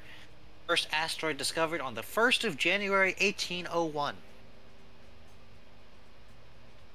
The asteroid belt is the belt of asteroids that separates the solid core planets, the solid planets with the gas planets. Yes. Okay. Because I know there's another asteroid belt. There's the main the one that's generally called the asteroid belt is the one that's between Mars and Jupiter. Yes. The one that's beyond Neptune, that Pluto and Ares are a part of, is the Kuiper Belt. Okay. It is mostly made of icy asteroids, whereas the main asteroid belt is mainly made of rocky asteroids. Hmm.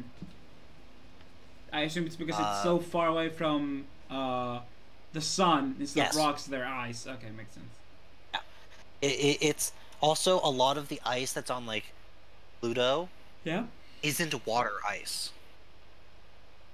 Pluto. It's gas. It's ice that was gas before. It's methane ice. Methane ice. Oh. Yeah. Because it's so cold there, because the sun is so far away. Hmm. Other things of note about the planets is Neptune has a storm similar to Jupiter's Great Red Spot. It's smaller and it's called like the Great Blue Spot, I'm pretty sure. Uranus, I'm pretty sure its upper atmosphere is basically just devoid of features for some reason. Weird. Sorry. The other things of note is the only other of the inner planets that has moons is Mars. Mars has 2 small captured asteroid moons. Yes. Named Phobos and Deimos, which are in unstable orbits. And they're in Doom. They're featuring Doom. Yes, they are. Pretty sure the first game of Doom takes place, like the beginning of it takes place in one of the 2. I think it's Phobos. I think so. I don't know.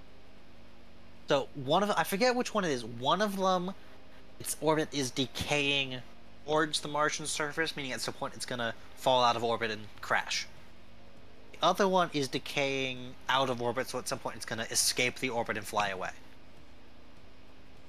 Unlike Earth's moon, which is also slowly escaping orbit, both of Mars' moons are expected to actually leave before the sun suns and goes red giant and just and goes kaput. God, that concept scares me. We won't even be alive for it. Yeah, but it's a scary thought. The other thing that's actually interesting is the total solar eclipse.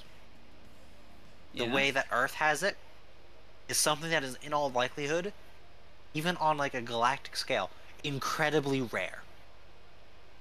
Oh.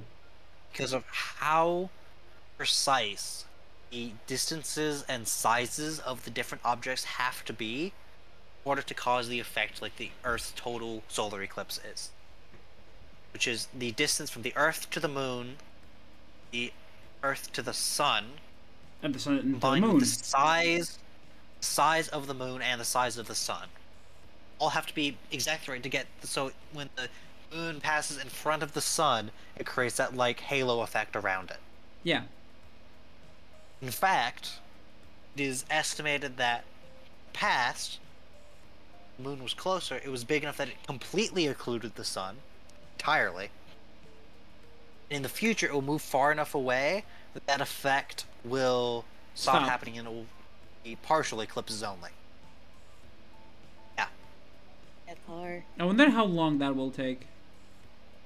Very, very long time. It's astronomical time scales, Jimmy. Okay. It's... Yeah. Honestly, I wish we'd put more money into space stuff. I know NASA is currently working on sending people to the moon again. Didn't we say no like, to that's a sending people to the moon for some reason? Yeah, for a long time we didn't, but we're working on going back to the moon. Why was that? Because America got bored. Pretty much, once we beat Russia to the moon, we kind of just stopped. No, I thought there was Yeah, like an actual reason why people weren't supposed to go to the moon again. People got bored of it, and it cost a lot of money. Fair People don't enough. want you to piss on the moon. No! I want to piss on the moon! Buzz Aldrin was the first man to piss on the moon. We did Because learn that when he pissing was on the moon makes concrete. What? When you piss on the moon, the dust turns into a form of concrete. Ah. Piss concrete. Well Let's go. then. Yeah, no, I was gonna mention that it was Buzz Aldrin, the second man on the moon, Neil before him, was when he was climbing out of the Apollo 11 spacecraft, he took a piss, and apparently the system in his suit broke, so he basically spent the entire time on the moon with a boot full of piss. Yikes. Hold on.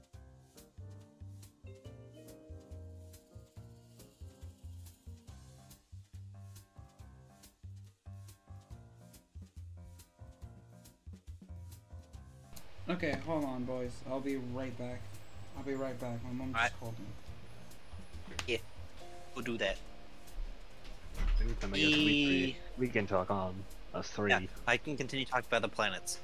I know there was a game, I don't remember what it's called, but there's like a game kind of like in like a spiritual successor to like XCOM type stuff, where it's you go and you and the other human factions and the aliens are going around the solar system doing stuff, and you can like build bases and like all the different objects around do things and whatever. Like, yeah, you like got your moon bases, your Mars bases, your Phobos and Deimos bases, stuff around Mercury and Venus, and the Grange points, which are some really weird gravity shit. I was just Yeah, and stuff, and it's really interesting on the way of like, yeah, you're going out and you're like colonize the different places, like get resources so you can colonize the different places better, and so on and so forth. There's resources you can't get on Earth that you can get in space, both in real life and game. Like, for example, I think I've mentioned it before. One of the things that we can theoretically harvest from the moon is the isotope helium-3. Which is helium with only one neutron, which is theoretically usable as a fuel for nuclear fusion. Which is the cool type of fusion? Or like the bad type of fusion? Fusion is the cool thing, fission is the stuff we currently use. Okay. Fusion is you take the hydrogen atoms and put them together. Fusion is you take the uranium atoms and you break them apart. Ah. Fusion and fission. Fusion is you do the fusion dance, put them together. Fission is you break it apart, like Fisher. Fusion! Huh! Sorry. The other reason I know I've mentioned this before for why I think Moonbase is something we should do before we go and like colonize Mars or some shit like that is the moon is a good place to stage and launch things. Long distance space missions. Because Moon has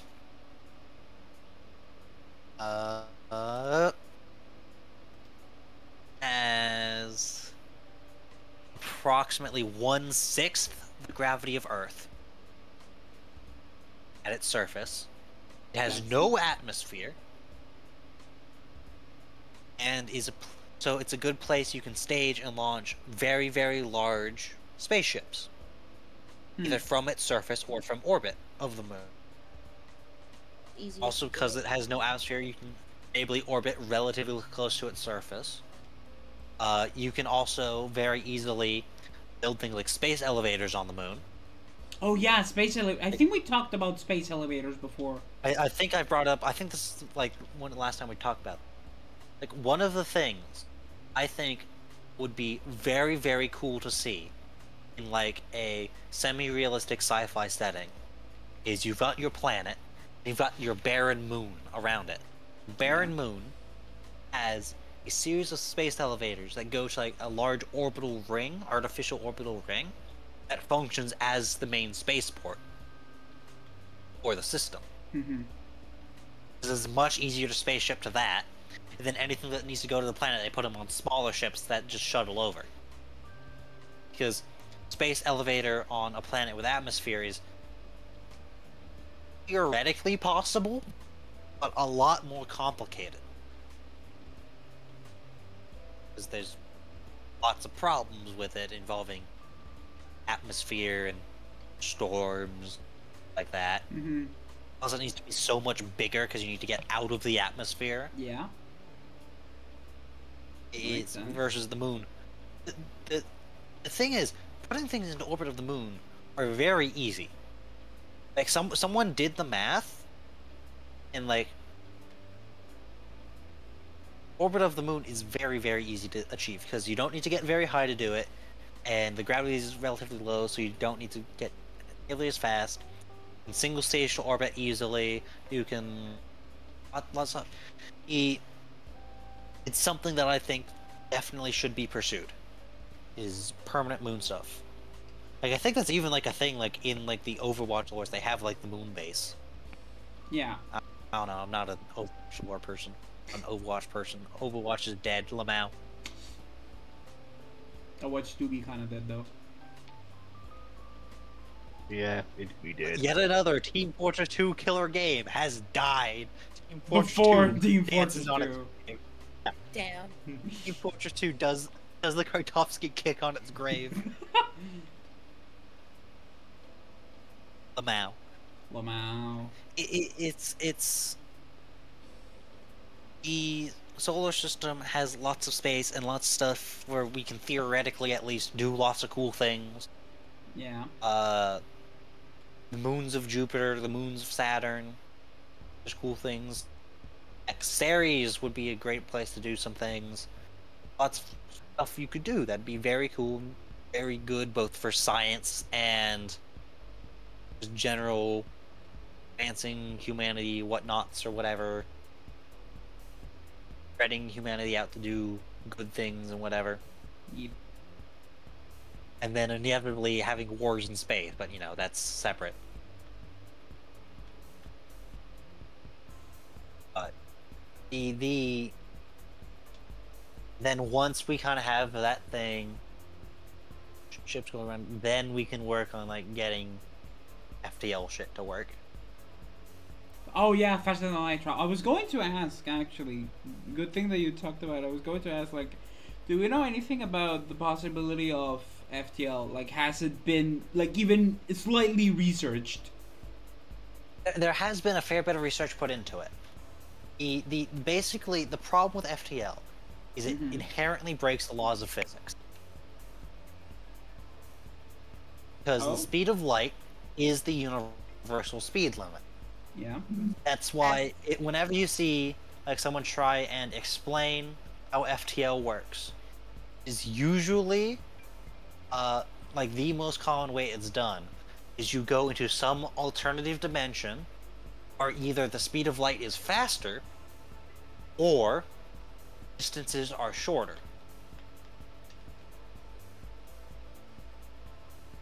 That's the general way it's described. One of the few explained FTL systems I'm aware of that isn't that, or wormholes, is Star Trek. Where instead of going properly faster than light, you basically warp space. So Yeah. you physically aren't going faster than light. However, you're doing some weird things with moving space-time around you, so to an outside observer, you're going faster than light.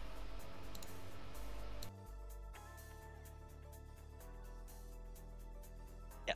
It is something that people have looked into, and there's like some theoretical physics where theoretically some ideas are possible. Like, theoretically, warp drive, as described by Star Trek, is theoretically possible.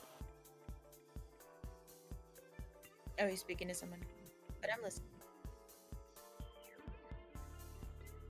He's in Spanish mode for some reason. Well, yeah, he's speaking to his family. Oh. But yeah, it's Faster than light is there's a theoretically reason. It is theoretically, in theory, some of the laws of physics breaking stuff, like distorting space-time in order to outside observer FTL, inside not, is theoretically possible. Sorry. Problem is, we don't have the technology to be able to even attempt to prove any form of practicality behind it. But the math checks out. That's good.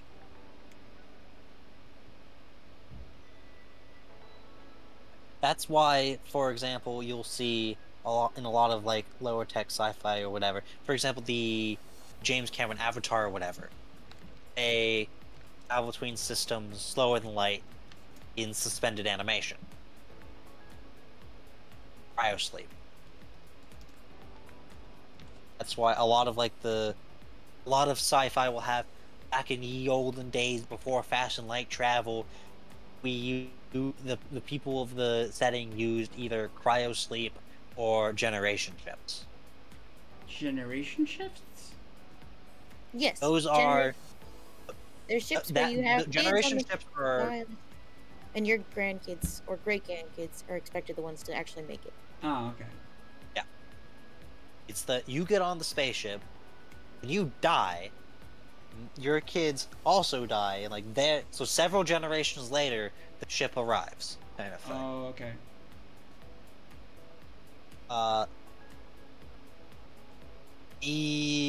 Another way I saw stuff talked about was, I think, in the expanded lore of Ender's Game, that franchise, the faster than light travel is not a thing. The faster than light communication is.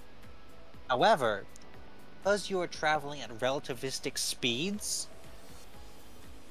from your perspective, travel between worlds takes a month. From the outside point of view, it takes, hundreds of years. Or, years. Yeah. Because you're traveling at, 0.99% of light. 99.9999 repeating percent of light speed, basically. Yeah. And so that caused relativistic spaghetti. That's the other problem with FTL travel, is you have to deal with general relativity and really complicated theoretical physics and science crap. That is magic. basically incomprehensible to anyone who doesn't have a PhD in this field. It is... Yeah. I mean, it's like the... Yeah, it's basically...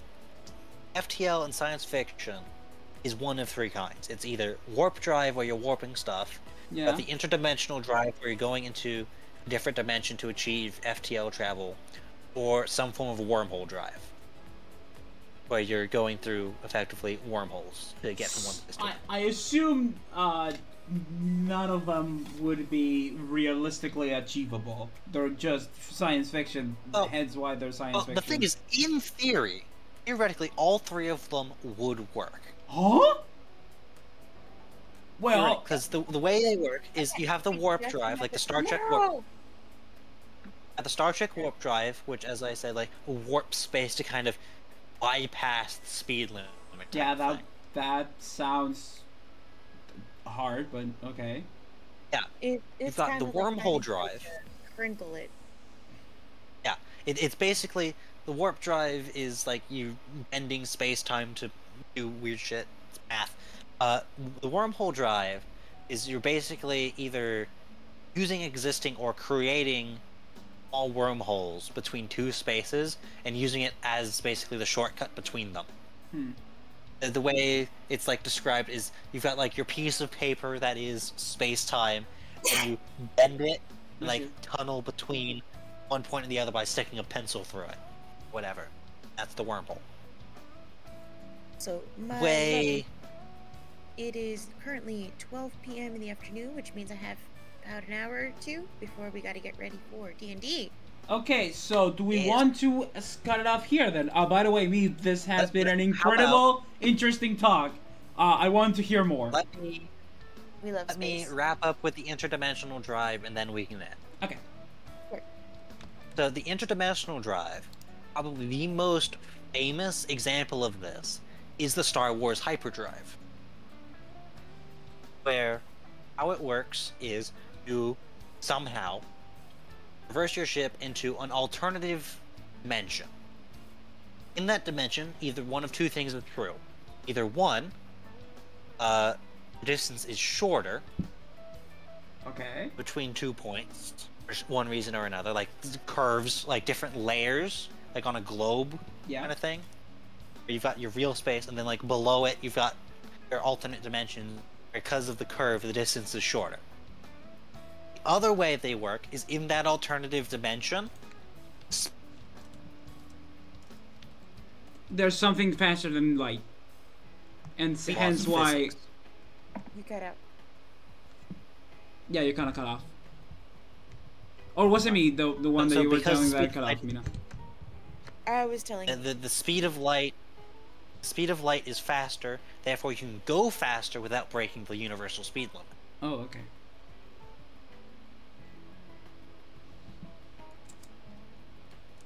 Makes sense. So that's basically how the interdimensional drive works.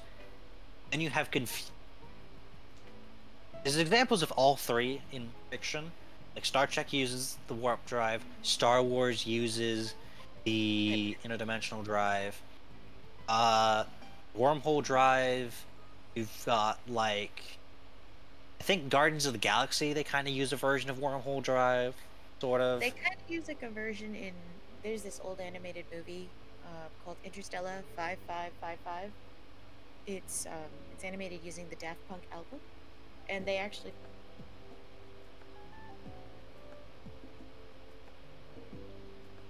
Off, Mina. So, in the movie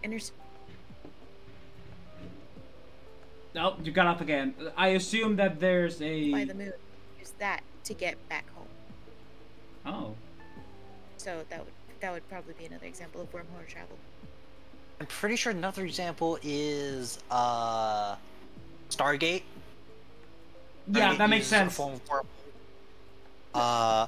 pretty sure Space Battleship Yamato uses a form of wormhole drive. Oh my god. You and Space Battleship Yamato, dude. It is a good show. Yeah, but I thought you were talking about it way too much. I just realized something. Yep. I just realized something. he's a Battlestar Galactica. I was thinking about that show. 2003 Battlestar Galactica. Technically, I think the closest it has is from Wormhole Drive, but it basically, the way that works is you literally just teleport from one place to another. Understandable. Yep. Halo uses interdimensional drive. Star 40K uses Star Wars? No, not Star Wars. Star Wars is interdimensional No, drive. I wasn't thinking of Star Wars. The it's something that starts with. It starts with Star. Okay, me. Star I'm going Trek? to. No. Not enough pylons. Does anyone? StarCraft. StarCraft. Thank you. What would StarCraft use? Sorry, I just was thinking of the name. It's like it starts with Star, and I thought of the. There's not enough pylons.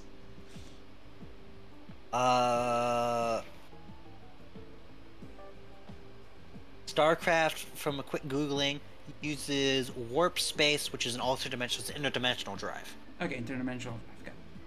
It's an interdimensional drive, but it's called the warp drive because it's warp space is the alternate dimension. That's something that's actually multiple sci-fi's I'm aware of use interdimensional drive, but it's called warp drive. Because in one way or another, warp is in the name of that alternate dimension. Hmm. Like I think Warhammer 40K is the. You got off.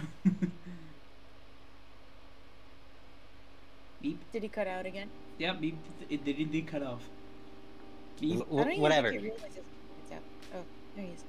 He is back. Whatever. The point is, regardless, is the three main types, and occasionally maybe you'll see something slightly different or variants on them, and it's confusing because it's all made up, all theoretical at best. And yeah, All right. Well. Yeah. I don't really know what to say more about it.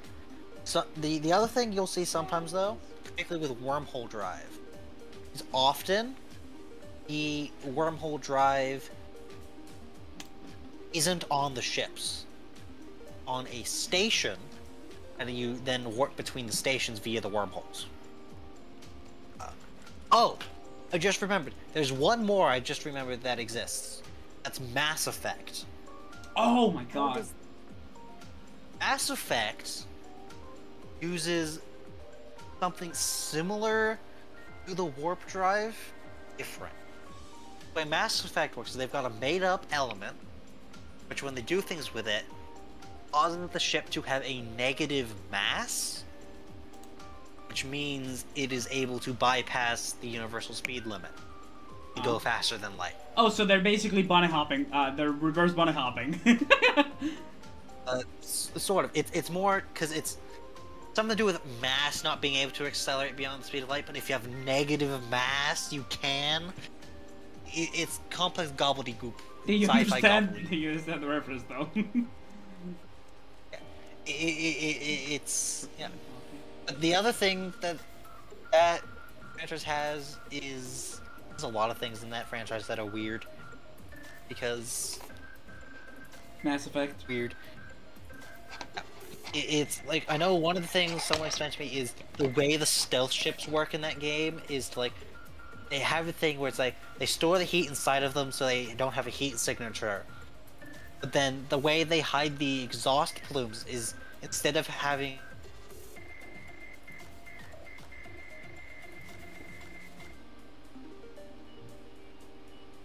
You cut off again, Meep. okay, I figured out why I keep cutting out. It's because for some reason my Discord keeps losing connection. Ah. There.